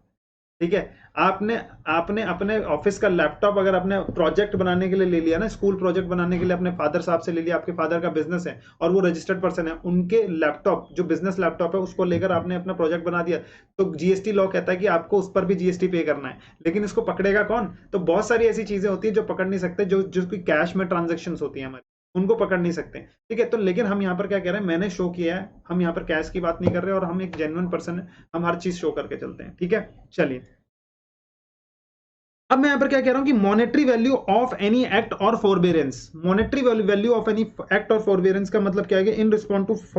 In response to and for inducement of any goods, supply of any goods और सर्विस और बोथ, वेदर बाय रेसिपिएंट और by any other person, but shall not include subsidy by central government, state government. यानी कि दूसरे वाले का क्या मतलब है? ये ए है और ये है बी। दूसरे वाले का क्या मतलब है? दूसरे वाले का मतलब है कि मॉनेटरी वैल्यू ले लेंगे ऑफ एनी एक्ट और फॉरबेरेंस। फॉरबेरेंस, एक्ट और फॉरबेरेंस का मतलब बताता हूं। देखो, मुझे कुछ काम करने के लिए पैसा दे दिया, यानी कि मैं कह रहा हूं मेरी दुकान यहां पर है, मेरी दुकान के सामने आप अपनी गाड़ी रखकर चले गए और आपने बोला कि भाई साहब इस गाड़ी को देख लेना, मुझे बस 4 घंटे का काम है और उसके बदले मैं आपको 1,000 रुपए की पेमेंट कर दूंगा। मैंने बोला ठीक है, बहुत बढ़िया, आप जाओ। तो यानी कि उस एक्ट के लिए, वो देखने के लिए, कुछ एक्ट करने के लिए सामने वाले ने मुझे पैसा दे दिया। क्या वो कंसिडरेशन में होगा? क्या बिल्कुल कंसिडरेशन होगा। फॉरबियरेंस का क्या मतलब होता है?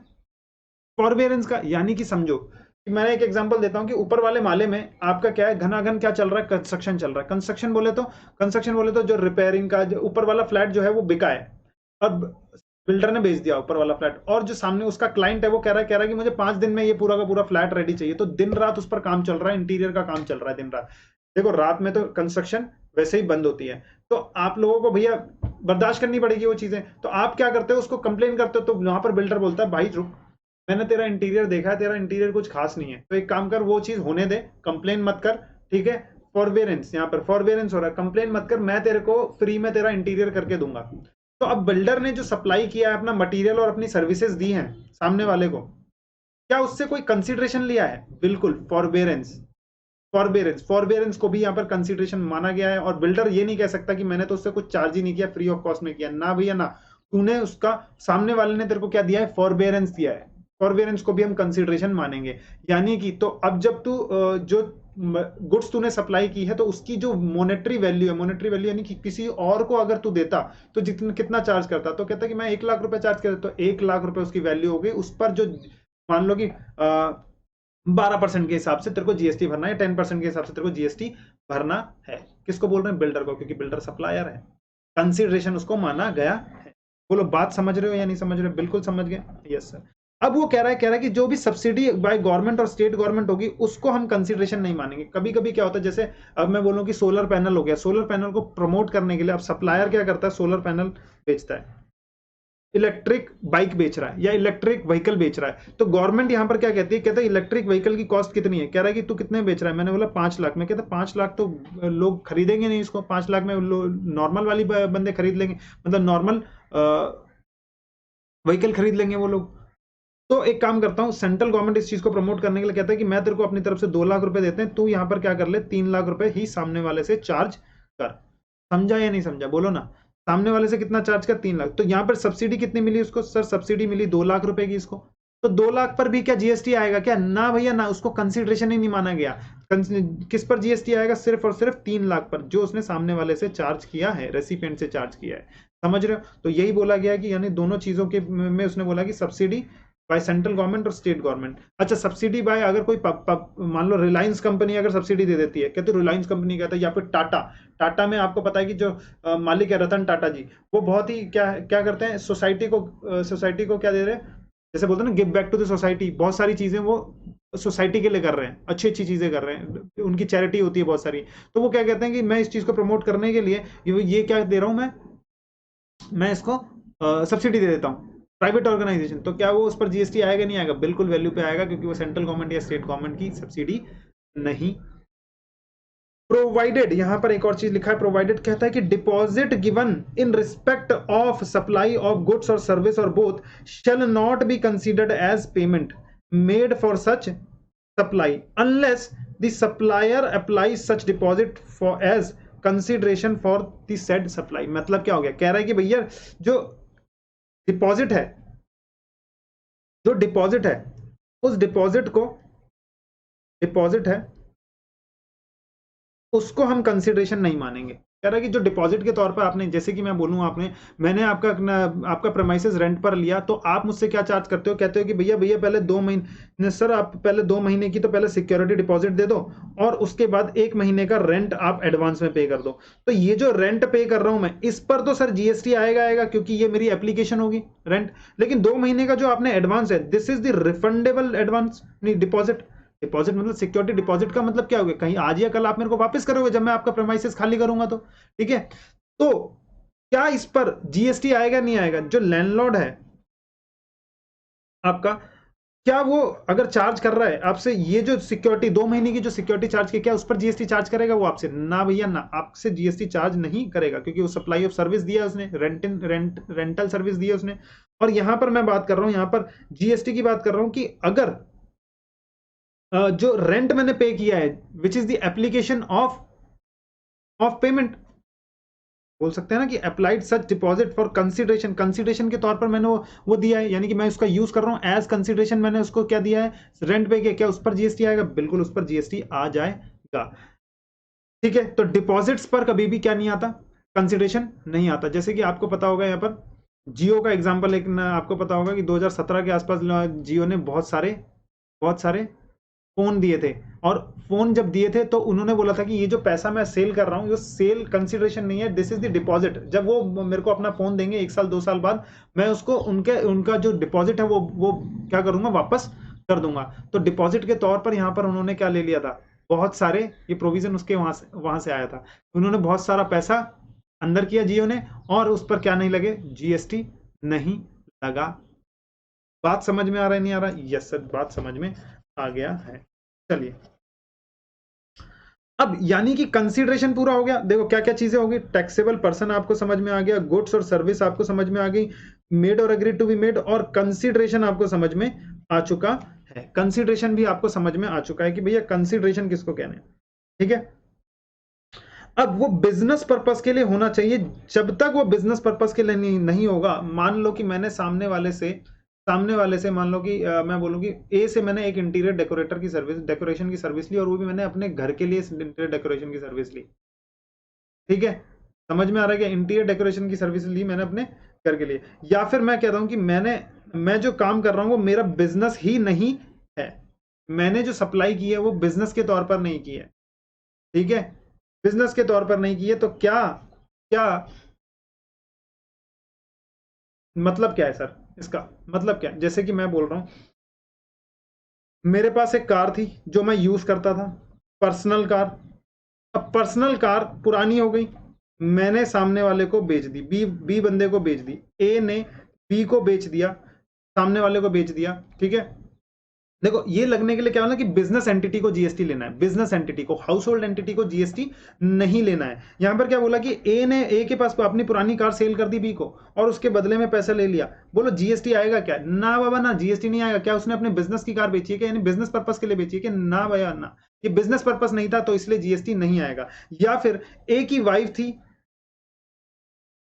मिसिस कमला, मिसिस कमला। अब मिसेस कमला ने अपनी पुरानी ज्वेलरी इसको दिया, और ज्वेलर को दिया पुरानी ज्वेलरी, और उसके बदले एक न्यू ज्वेलरी बना लिया, न्यू ज्वेलरीज बना लिया। होता है ना, मैं अपने कान के ये गहने वहने देकर उससे फिर क्या करते हैं, एक अंगूठी बना ली मैंने, ठीक है। तो वो क्या किया मैंने, मेरे हाउस होल्ड वर्क के लिए है ना वो, तो वो मेरा बिजनेस पर्पस नहीं है। तो मैंने जो फिर जैसे ही ये हुआ, और उसके बदले मैंने मेकिंग चार्जेस दिए सामने वाले ज्वेलर को, मेकिंग चार्जेस दिए, तो क्या उस मेकिंग चार्जेस पर सामने वाला ज्वेलर जो है वो मुझसे जीएसटी ले लेगा? बोलो ना। ना बाबा ना, ऐसा नहीं हो सकता है, ठीक है। बोलो ना। हाँ, ज्वेलर अगर रजिस्टर्ड पर्सन है, ज्वेलर अगर रजिस्टर्ड पर्सन, मैं यहां पर क्या कह रहा हूं, सप्लाई ऑफ, इसकी बात कर रहा हूं, सप्लाई ऑफ ज्वेलरी की। जब मैं यहां पर सप्लाई कर रहा हूं ज्वेलरी की, ठीक है, और उसके बदले नया ज्वेलरी ले, तो क्या ये मैं जीएसटी चार्ज करूंगा क्या? मैं ये बोलूंगा क्या कि भाई ज्वेलर जीएसटी मेरे को वापस करके, इस पर मेरे को जीएसटी जमा करना पड़ेगा? ना बाबा ना, मैं इसकी बात कर रहा हूं, ज्वेलर का पॉइंट ऑफ व्यू नहीं ले रहा मैं यहां पर, ठीक है। समझ रहे हो? Yes sir. अब देखो बिजनेस पर्पस किस किस को बोला गया है, ये बड़ी ही आसान चीज है, और यहां पर मोस्ट ऑफ द चीजें जो है वो बिजनेस में डाल दी गई हैं।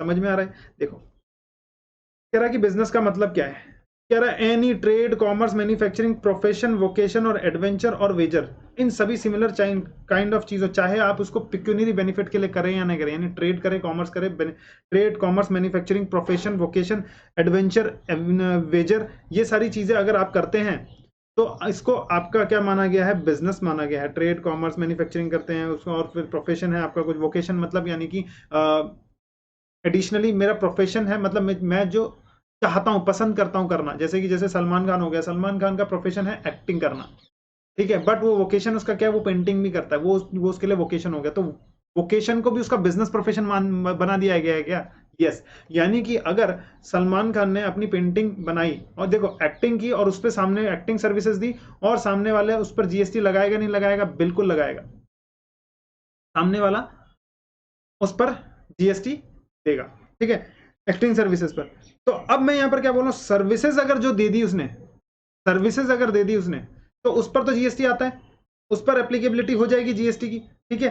लेकिन यहां पर मैं क्या कह रहा हूं, यहां पर बोल रहा हूं कि उसने एक पेंटिंग बनाई और पेंटिंग को सेल कर दिया, क्या उस पर भी जीएसटी आएगा क्या? बिल्कुल आएगा सर, उस पर भी एक जीएसटी, उस पर भी जीएसटी आ जाएगा। वो वोकेशन को भी यहां पर कवर कर लिया। एडवेंचर, एडवेंचर पता है ना, वो जो एडवेंचरस चीजें करते हो, मैन वर्सेस वाइल्ड आपको लेकर जाते हैं, ठीक है, और पहाड़ियों पे वो जो ट्रैकिंग वगैरह होती है, वो सारी चीजें, उनको भी बिजनेस पर्पस कहा गया है, ठीक है। वेजर और any kind of similar activity, जैसे सेल ऑफ प्रोडक्ट आ गया, ठीक है, इसको हमने क्या बोला, बिजनेस है। एनी एक्टिविटी और transaction in connection with incidental और ancillary to subsection sub clause A, sub clause ए में जो उसका है, उसके एंसिलरी जो हमने और भी सर्विसेज दी हैं, या फिर और कोई भी ट्रांजेक्शन किया है, उसको भी क्या माना गया है? बोलो ना।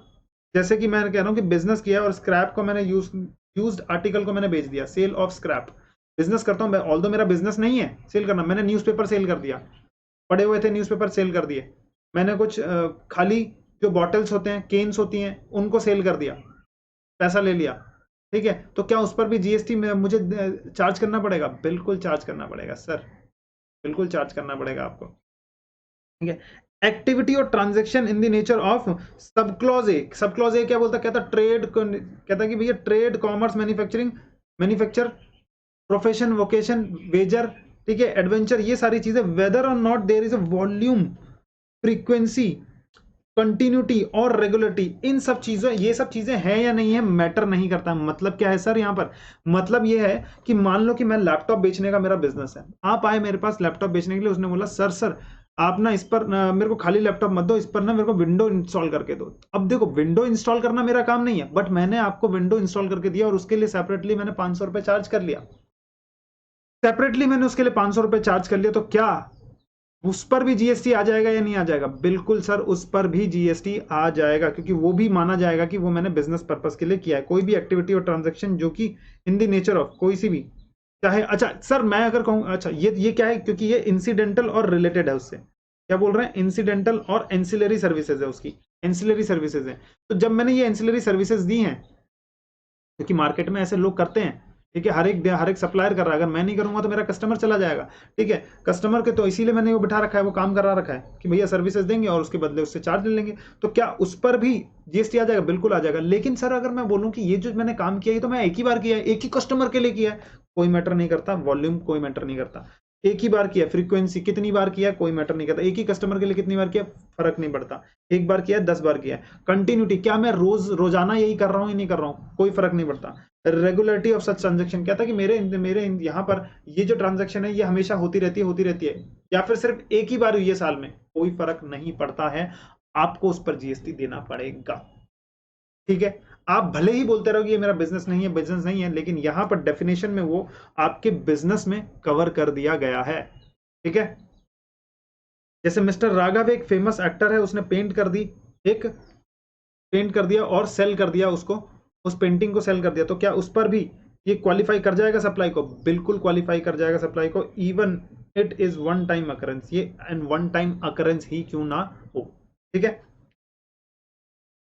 सप्लाई और acquisition of goods including capital goods और service in connection with commencement और क्लोजर ऑफ बिजनेस। यानी कि अगर मैं वो बात बोलूं, एक और चीज मैंने कहा, चाहे मैं बिजनेस को शुरू कर रहा हूं या फिर चाहे मैं बिजनेस को बंद कर रहा हूं, मान लो कि मेरा बिजनेस चल रहा है, बिजनेस को बंद कर दिया और ये जो मैंने एसेट्स वगैरह खरीदे थे, अब ये या तो मेरे पर्सनल पर्पस के लिए यूटिलाइज करूंगा मैं इसको, या तो मैं इसको बेच दूंगा। ठीक है, तो क्या अगर मैंने बिजनेस बंद करने के बाद इसको बेचा, हम लोग ऐसे समझते, तो लेमन लैंग्वेज में तो ये समझते हैं ये अब अपन घर के लिए यूज कर रहे हैं, बट यहां पर वो नहीं है, कह रहे हैं कि भैया ये आपका बिजनेस है, ये आपका बिजनेस माना जाएगा।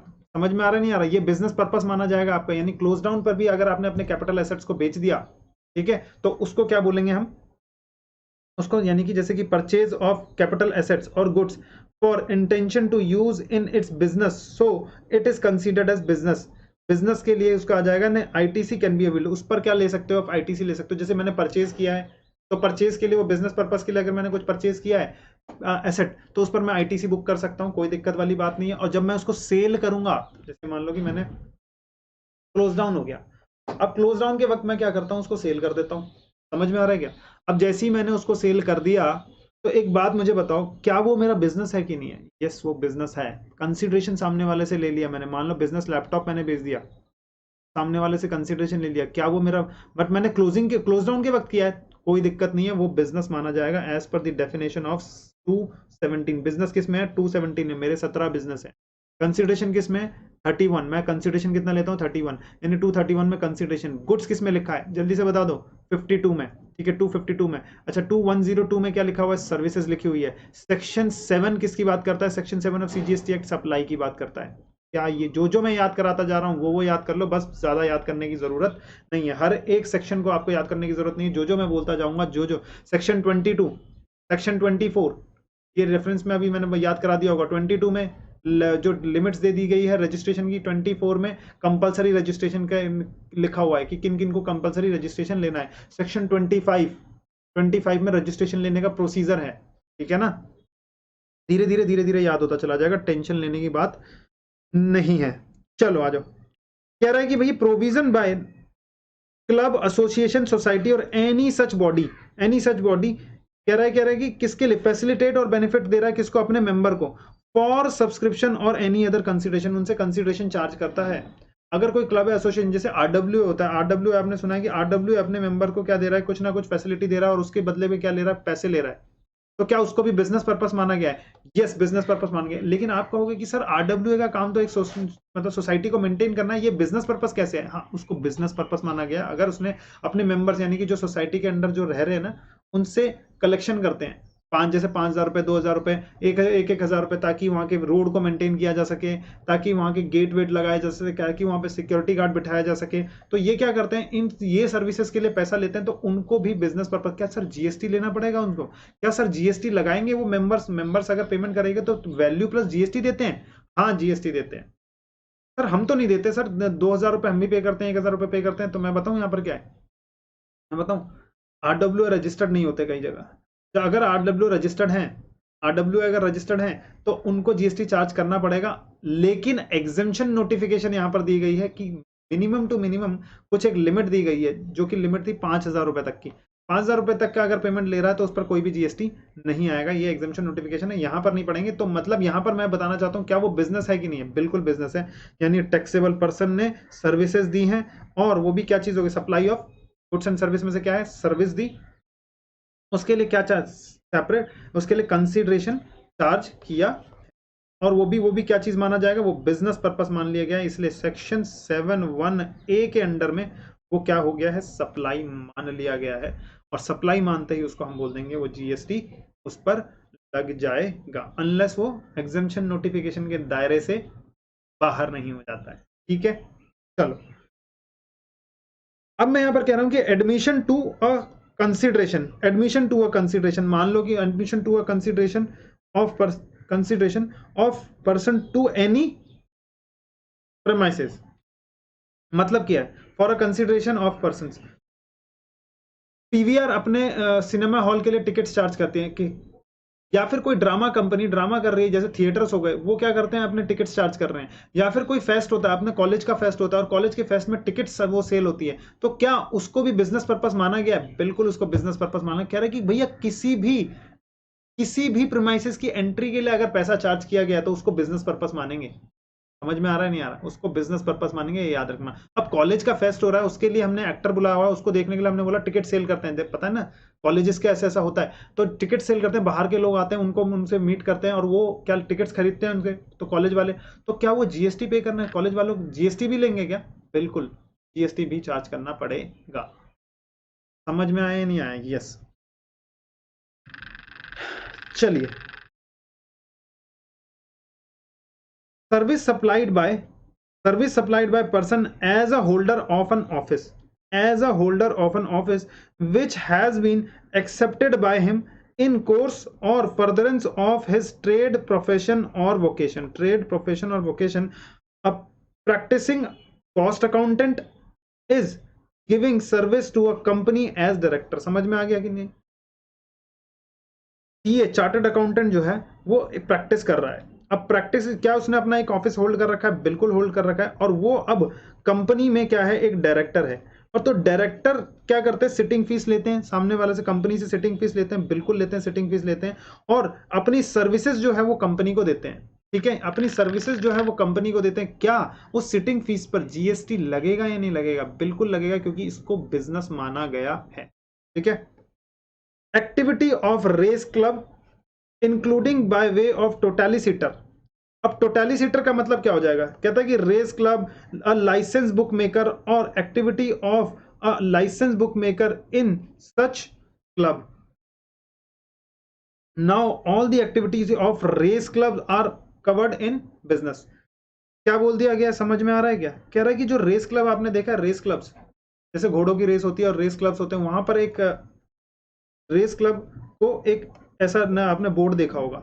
अब जो बोर्ड देखते हो उसको बोलते हैं टोटलिसिटर। बोर्ड पर लिखा होता है कि भाई इतने घोड़ों पर इतने रुपए की बेटिंग लग गई है, इतने रुपए की बेटिंग लग गई है, यहाँ पर ये चीजें चल रही है, इतने रुपए और इंक्रीज हो गए। तो ये एक फैसिलिटी जो प्रोवाइड कर रहे हैं, इसको बोलते हैं टोटलिसिटर।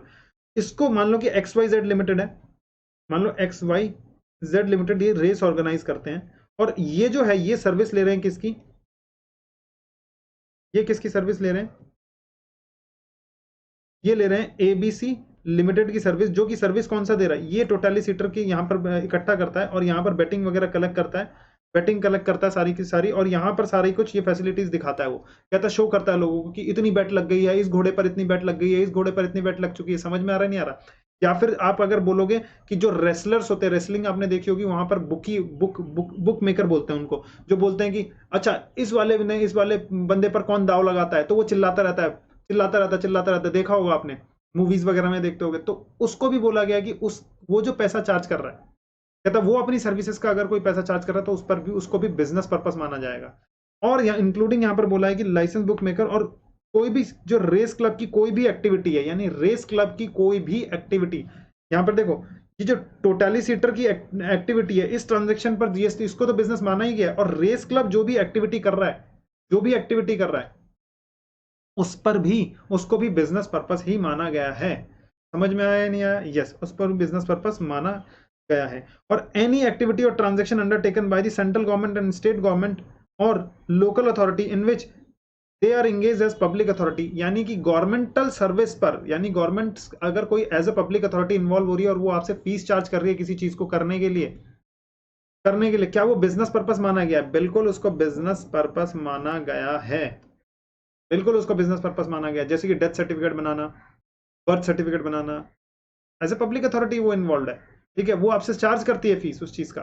तो क्या वो सर जीएसटी चार्ज करेगी? बिल्कुल चार्ज करेगी, लेकिन आपको बता दूं एग्जेम्पशन नोटिफिकेशन इस पे निकाल रखी है और उस पर कोई भी जीएसटी पे करने की जरूरत नहीं है। देखो क्या लगता है, नहीं लगता है? बिल्कुल सर ये लगेगा, ये सर्विसेज हैं। और क्या देखो, गवर्नमेंट सप्लायर माना जाएगा, नहीं माना जाएगा? बिल्कुल सप्लायर माना जाएगा। अगर उसने सप्लाई किया है, ये जो सर्विस डेथ सर्टिफिकेट और वो बर्थ सर्टिफिकेट बनाए, क्या ये सप्लाई है या नहीं है? बिल्कुल सप्लाई ऑफ सर्विस है, सप्लाई ऑफ सर्विस आ गई है। क्या वो उसके लिए कंसिडरेशन ले रहा है, नहीं ले रहा? बिल्कुल सर वो कंसिडरेशन भी ले रहा है। तो क्या यहाँ पर जीएसटी आ जाएगा, नहीं आ जाएगा? बिल्कुल जीएसटी आ जाएगा, लेकिन उसको एग्जेम्पशन नोटिफिकेशन के तौर पर बोला है कि ऐसी सर्विसेज को, कुछ सर्विसेज, लेकिन काफी सर्विसेज में जीएसटी आएगा। जिन सर्विसेज को स्पेसिफिकली वहां से एग्जेम्प्ट किया गया उस पर जीएसटी नहीं आएगा, बाकी पर जीएसटी आएगा, ठीक है। यानी कि यहाँ पर क्या बोला गया है, कह रहा है कि इवन गवर्नमेंट अब अगर एज ए पब्लिक अथॉरिटी भी इन्वॉल्व है तो भी उसको बोला गया है कि वो बिजनेस पर्पस के लिए ही करेगा। तो आई होप आपका ये जो कॉन्सेप्ट है, यानी जो कॉन्सेप्ट है ये क्लियर हो चुका है। कौन सा सेक्शन है? सेक्शन 7(1)(a) जो है वो आपका क्लियर हो चुका है।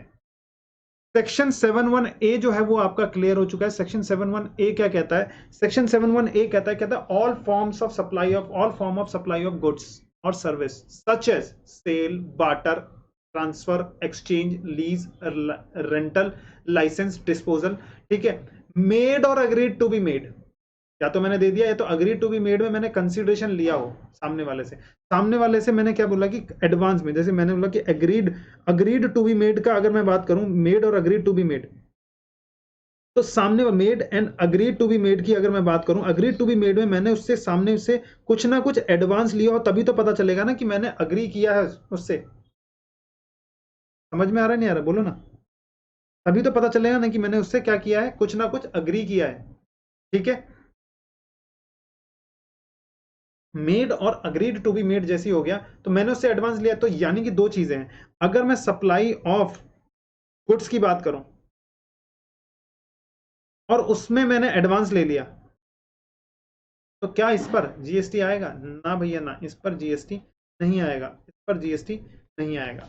अभी से इतना याद रखो, उस पर जीएसटी नहीं आएगा। क्यों? क्योंकि ये नोटिफिकेशन के जरिए से उन्होंने क्लैरिफिकेशन दिया कि भैया इस एडवांस पर, क्योंकि गुड्स एक तो वैसे भी बहुत महंगी चीज है।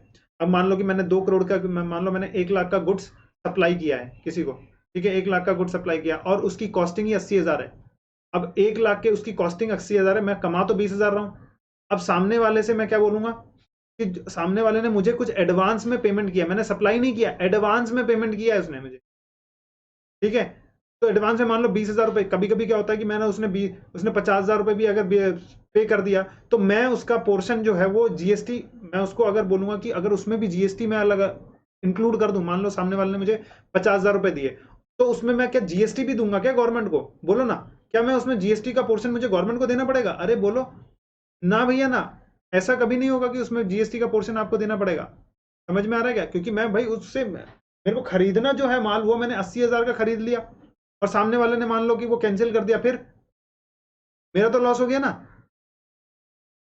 समझ में आ रहा है क्या? तो इस बर्डन को हटाने के लिए कहा कि भैया इस पर गुड्स का एडवांस पर कभी भी जीएसटी नहीं आएगा। लेकिन इसका सर सर्विस के एडवांस पर पहले सर्विस टैक्स आता था, एडवांस ले लेते थे सर्विस के लिए, पहले वो आता था, ठीक है, यहां पर पहले वो आता था,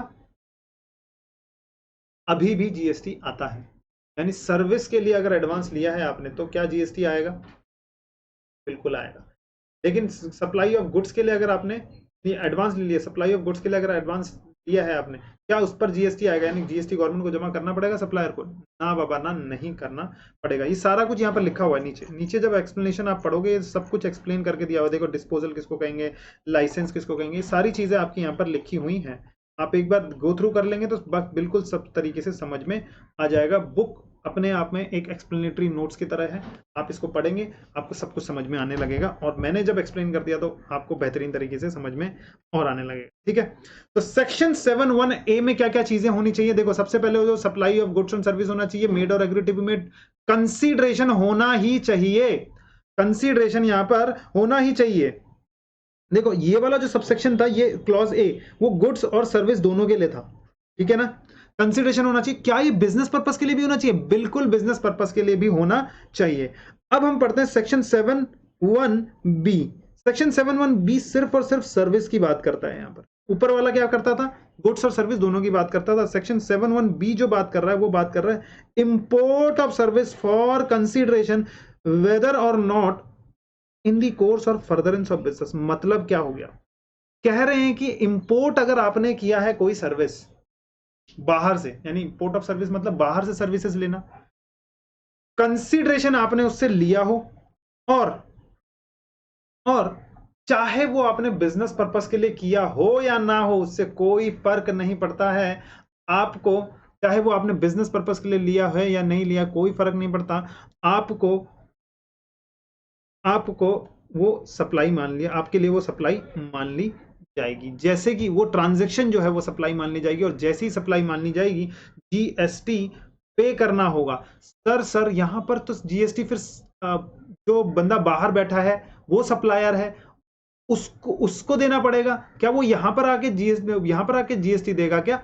ना बाबा ना। यहां पर ऐसी सर्विसेज को बोलते हैं कि यहां पर रेसिपिएंट को हम पकड़ते हैं, और रेसिपिएंट को पकड़ के कहते हैं कि भैया सुन, तेरे को रिवर्स चार्ज मैकेनिज्म, यानी कि रिवर्स चार्ज मैकेनिज्म बताया था ना मैंने इंट्रोडक्शन में भी, रिवर्स चार्ज मैकेनिज्म के बेसिस पर रेसिपिएंट को यहां पर जीएसटी लेने, मतलब जीएस ट्रांजैक्शन पर जो जीएसटी बनेगा वो रेसिपिएंट भरेगा।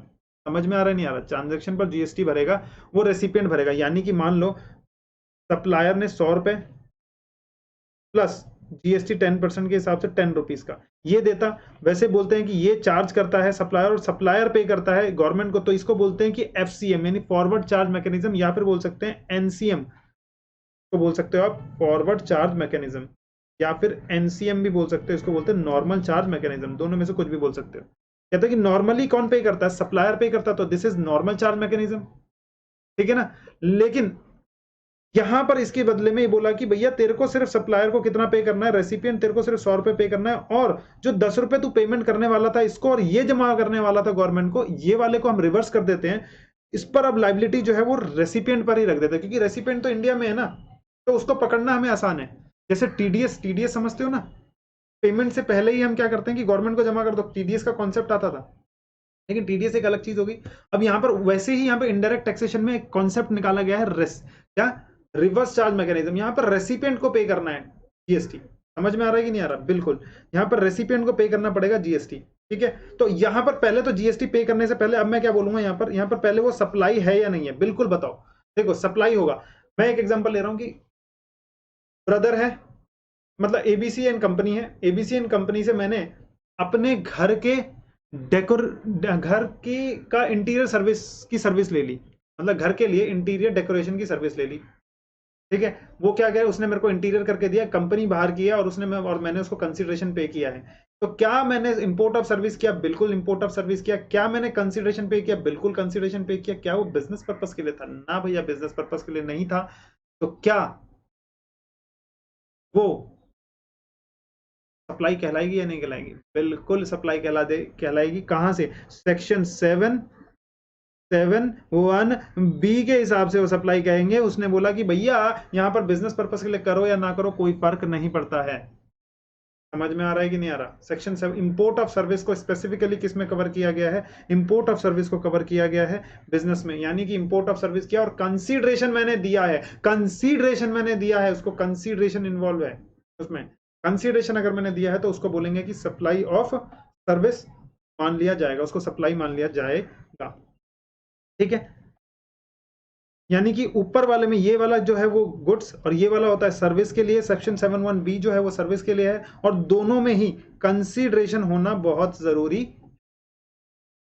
ठीक है, बोल रहा है, कहता कि कोई भी एक्टिविटी स्पेसिफाइड इन शेड्यूल 1, कहता है शेड्यूल 1 में अगर कोई भी एक्टिविटी स्पेसिफाई कर रखी है आपने, made or agreed to be made without consideration, कह रहा है कि आप समझो अब तक क्या बोल रहे थे, अब तक हम सेक्शन 7(1)(a) में बोल रहे थे, कहते कोई भी सप्लाई कर दो कंसीडरेशन तो होना चाहिए, ठीक है ना। बी में कहा कि भैया इंपोर्ट ऑफ सर्विस करो कंसीडरेशन होना चाहिए। अच्छा, ए वाले में बिजनेस पर्पस के लिए होना चाहिए, बी वाले में क्या था कि इंपोर्ट ऑफ सर्विस करो, चाहे बिजनेस के लिए लो चाहे बिजनेस के लिए मत लो, कोई फर्क नहीं पड़ता। बिजनेस के लिए लो मतलब, बिजनेस के लिए लो मतलब मैंने अपने ऑफिस प्रीमाइसेस के लिए मैंने वो इंटीरियर डेकोरेशन की सर्विस ले ली बाहर के बंदे से, इंपोर्ट ऑफ सर्विस कर रहा है भाई बंदा, बंदा क्या है, बंदा बड़ा बंदा है, तो तू जीएसटी भरने के लायक है, कोई दिक्कत नहीं है, वो तू क्या कर सकता है, उस पर जीएसटी की लायबिलिटी तेरे ऊपर हम रख सकते हैं, कोई फर्क नहीं पड़ता है। समझ में आ रहा है कि नहीं आ रहा है? यस। अब एक बात बताओ मेरे को, क्या ऊपर वाले दोनों में विदाउट कंसिडरेशन है तो क्या सप्लाई बनेगा? कभी नहीं बनेगा। लेकिन कुछ ट्रांजैक्शन को यहां पर शेड्यूल 1 में डाल दिया गया और उन्होंने बोला कि यहां पर अगर आपके ट्रांजैक्शन जो है वो शेड्यूल 1 में अगर कवर हो जाती है, क्या कहा, जो ट्रांजैक्शन आप करने वाले हो वो अगर शेड्यूल 1 में कवर हो जाता है तो उसको हम क्या मान लेंगे, उसको हम सप्लाई मान लेंगे। ठीक है, शेड्यूल 1 में तो कह रहा है कि भैया activity specified in schedule 1, schedule 1 में जो भी एक्टिविटी है made or agreed to be made without consideration, कह रहा है कि बिना किसी कंसीडरेशन के अगर आपने किया है ट्रांजैक्शन तो भी हम उसको सप्लाई मान लेंगे। तो ऐसा कौन सा है, ऐसी कौन सी ट्रांजैक्शन है? तो आइए सबसे पहले हम ट्रांजैक्शंस को देखते हैं, यहाँ पर ट्रांजैक्शंस कौन कौन सी इसमें है। यहाँ पर हमारी कौन कौन सी ट्रांजैक्शंस हैं, जल्दी से आइए। सबसे पहली ट्रांजैक्शन, सबसे पहला ट्रांजैक्शन शेड्यूल 1 पढ़ने जा रहे हैं। देखो शेड्यूल 1 हम पढ़ क्यों रहे हैं, सबसे पहले पता लग गया क्या? क्योंकि सेक्शन 7(1)(c) कहता है कि शेड्यूल विदाउट कंसीडरेशन को भी हम क्या मानेंगे, अगर कोई ट्रांजैक्शन आपने की है विदाउट कंसीडरेशन उसको क्या मानेंगे, हम सप्लाई मान लेंगे। और शेड्यूल 1 को रेफर कर लो, और शेड्यूल 1 इसीलिए पढ़ रहे हैं। और शेड्यूल 1 में 4 एक्टिविटीज लिखी गई है। 4 एक्टिविटीज कौन कौन सी है, जल्दी से जल्दी एक बार पढ़ लेंगे। 4 एक्टिविटीज है। परमानेंट ट्रांसफर अगर मैंने कर दिया अपना बिजनेस एसेट्स को, मैंने यानी कि मेरे बिजनेस में जो परमानेंट एसेट है, नहीं सॉरी बिजनेस एसेट है, उसको मैंने परमानेंटली ट्रांसफर कर दिया और जिस पर मैंने आईटीसी ले लिया है, जिस पर मैंने आईटीसी अवेल कर लिया है उस सच एसेट्स पर। मतलब क्या है सर? सर एबीसी लिमिटेड है, उसने क्या किया था, बिजनेस पर्पस के लिए एक लैपटॉप परचेज किया था। ठीक है, बिजनेस पर्पस के लिए एक लैपटॉप परचेज किया था, और जब इसने लैपटॉप खरीदा था क्या जीएसटी पे किया होगा? यस, जीएसटी पे किया। मान लो कि मैं यहां पर बोलता हूं कि यहां पर उसने 20,000 रुपए का जीएसटी पे किया था परचेज करते वक्त। तो जब इसको, क्या ये इसका इनपुट टैक्स क्रेडिट बुक कर सकता है क्या? बिल्कुल सर, इनपुट टैक्स क्रेडिट ले लेगा। कब ले लेगा सर? इसका XYZ लिमिटेड करता क्या है? XYZ लिमिटेड जो है वो मैन्युफैक्चरिंग एंड प्रोडक्ट की सेल करता है। मान लो कि कोई एक प्रोडक्ट की सेल करता है, मान लो ये लैपटॉप ही बेचता है। सिंपल बात, अगर मैं बोलूं रिटेलर है, रिटेलर पीछे से खरीद कर लेके आया लैपटॉप और सामने से लैपटॉप बेच दिया। जब ये बेच देता है तो क्या इससे जीएसटी वसूलेगा? बिल्कुल वसूलेगा। तो अपना मार्जिन लगाकर इसने जीएसटी वसूला 50,000 रुपए का। ठीक है, समझ में आ रहा है कि नहीं आ रहा? बोलो ना, 50,000 रुपए का। तो 50,000 रुपए का बेचा, तो क्या ये आईटीसी बुक कर सकता है? नहीं कर सकता है? बोलो ना। यस, आईटीसी बुक कर सकता है। यानी कि अब 50,000 रुपए में से सबसे पहले ये 20,000 रुपए का आईटीसी ले लेगा, और आईटीसी लेने के बाद इसको बोलते हैं अवेलमेंट ऑफ आईटीसी, यानी एडजस्टमेंट कर लिया उसने आईटीसी का, अवेलमेंट ऑफ जीएसटी यूटिलाइज कर दिया उसने, अपना क्या कर दिया कि अवेलमेंट कर लिया। और अवेलमेंट करने के बाद उसने सिर्फ 30,000 रुपए की ही पेमेंट की है अपने पॉकेट से जीएसटी की। उसने बोला कि सर मैंने परचेज करते वक्त दिया था ना। अब देखिए, तो क्या परमानेंट ट्रांसफर और डिस्पोजल ऑफ बिजनेस एसेट्स को, बिजनेस एसेट्स है या नहीं है? बिल्कुल बिजनेस एसेट्स है। या फिर अगर मैं बोलूं ये तो स्टॉक हो गया, वो भी बिजनेस एसेट्स है। लेकिन अगर मैं बोलूं कि अगर मेरा लैपटॉप, मैंने खाली मेरा मेरा बिजनेस कुछ और है, मान लो मेरा बिजनेस जो है वो मेरा बिजनेस है मेरा बिजनेस है कैलकुलेटर बेचना, मेरा बिजनेस है कैलकुलेटर बेचना, ठीक है। मैंने उसके लिए लैपटॉप ले रखा है, एक बिजनेस पर्पस के लिए लैपटॉप ले रखा है। भाई कैलकुलेशन करूंगा नहीं करूंगा कि भाई कितनी सेल हुई कितनी वो हुई, तो उसके लिए बिजनेस के लिए यूज करूँ। क्या मुझे आईटीसी मिलेगा क्या? बिल्कुल मेरे को मिल जाएगा, कैपिटल एसेट से, बट आईटीसी यहाँ पर मिल जाएगा। उस पर मैंने आईटीसी मिलने का मतलब इनपुट टैक्स क्रेडिट, आईटीसी मतलब इनपुट टैक्स क्रेडिट मिल गया मुझको, मैंने उसको इनपुट टैक्स क्रेडिट को अवेल कर लिया। अब सोचो मैंने इसको इनपुट टैक्स क्रेडिट अवेल कर लिया, और अब मैं क्या कर रहा हूं, इस बिजनेस से मैंने इसको सेल कर दिया, परमानेंट सेल कर दिया। किसको? मैंने अपने ब्रदर को ये सेल कर दिया, ठीक है। ब्रदर को ये फ्री ऑफ कॉस्ट दे दिया। मैंने कहा यार ये मेरा लैपटॉप है जो है वो थोड़ा सा पुराना हो रहा है, चल नहीं रहा ढंग से, तो एक काम कर तू ये ले जा। या फिर मैंने एक नया लैपटॉप लिया, मैंने बिजनेस पर्पस के लिए, मेरे पास 2 लैपटॉप है, इस लैपटॉप को ले जा, मेरा यूज नहीं हो रहा, तो इसको परमानेंटली ले जा। तो यानी ये परमानेंटली ले गया। क्या कंसिडरेशन पे किया या नहीं किया इसके मालिक ने? एबीसी लिमिटेड को कंसिडरेशन मिला या नहीं मिला? नहीं मिला है। अब बताओ क्या ये सप्लाई माना जाएगा? नहीं माना जाएगा, बिल्कुल मान लिया जाएगा। यानी कि अगर इस एबीसी लिमिटेड ने लैपटॉप पर जीएसटी जो 20,000 पे किया था उसका आईटीसी बुक कर लिया है, आईटीसी मतलब इनपुट टैक्स क्रेडिट ले लिया है। सर अगर इनपुट टैक्स क्रेडिट नहीं लिया तो फिर वो सप्लाई नहीं है। यानी कि para 1 of schedule 1, para 1 of schedule 1 के अंडर में वो सप्लाई तभी बनेगी। यानी कि यहां पर कौन से की बात कर रहे हैं? सबसे पहले तो बात कर लो यहां पर कौन से की बात करेंगे, सिर्फ और सिर्फ जिसमें कंसिडरेशन नहीं है। समझ में आ रहा है क्या?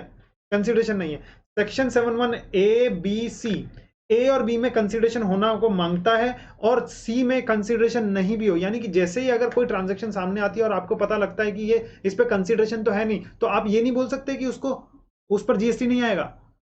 आप ये बोलोगे कि उस पर अगर कोई ट्रांजैक्शन पर कंसिडरेशन नहीं है तो सर उस पर जीएसटी नहीं आएगा अनलेस वो शेड्यूल 1 में कवर ना हो। अगर वो ट्रांजैक्शन शेड्यूल 1 में कवर हो जाती है तो ये बताओ मेरे को कि परमानेंट, अगर मैंने अच्छा अगर बिजनेस एबीसी लिमिटेड ने अपना लैपटॉप दे दिया जिस पर आईटीसी उसने बुक कर लिया है, मैंने क्या कहा, एबीसी लिमिटेड ने अपना लैपटॉप जो है वो अपने ब्रदर, जो इसका डायरेक्टर है, एबीसी लिमिटेड का डायरेक्टर है, उसने अपने ब्रदर को दे दिया, एबीसी लिमिटेड ने अपने ब्रदर को दे दिया, मिस्टर बी को दे दिया लैपटॉप, बिजनेस एसेट्स है, और उस पर आईटीसी उसने क्लेम कर रखा है, आईटीसी उसने क्लेम कर रखा है और बिजनेस एसेट्स उसने दे दिया है। तो क्या बेशक ये विदाउट कंसिडरेशन वाला ट्रांजेक्शन, लेकिन अगर ब्रदर से अगर उसने कंसिडरेशन ले लिया, तो कजन है मान लो, उससे कंसिडरेशन लिया है, तो सेक्शन 7(1) ए के हिसाब से हो गया ना सप्लाई। समझ में आ रहा है नहीं आ रहा? सेक्शन 7(1) ए के हिसाब से सप्लाई हो गई, यानी गुड्स को बेचा, सप्लाई किया, कंसीडरेशन लिया, और बिजनेस पर्पस, क्योंकि ये जो बिजनेस का एसेट बेचना है वो क्या है बताओ ना, बिजनेस है या नहीं है? बिल्कुल बिजनेस है। तो यानी कि वो तो सेक्शन 7(1) ए के हिसाब से सप्लाई बन गई, तो जीएसटी आएगा। लेकिन अगर विदाउट कंसीडरेशन भी सेल कर दिया ना, जिस पर अगर तुमने आईटीसी ले लिया है, समझ में आ रहा है नहीं आ रहा? बोलो ना। अगर तुमने आईटीसी बुक कर लिया है तो वो क्या चीज हो जाएगा? विदाउट कंसीडरेशन, वो भी आईटीसी बुक कर लिया तो वो क्या हो जाएगा सर? सप्लाई माना जाएगा। सर आईटीसी बुक नहीं किया, बिजनेस एसेट को सेल कर दिया विदाउट कंसीडरेशन, क्या जीएसटी आएगा? नो सर, नो, कोई भी जीएसटी की बात यहां पर करके हम नहीं चलेंगे। बात समझ में आ गई? क्या चीज होनी चाहिए? बिजनेस एसेट्स का परमानेंट ट्रांसफर होना चाहिए। ऐसे नहीं टेम्परेरी बेसिस पे तुमने यूज करने के लिए दिया उसे वापस ले लिया, ना ना ना, परमानेंट ट्रांसफर होना चाहिए, और इनपुट टैक्स क्रेडिट आपने लिया होना चाहिए, तो फिर वो जीएसटी आ जाएगा। ठीक है।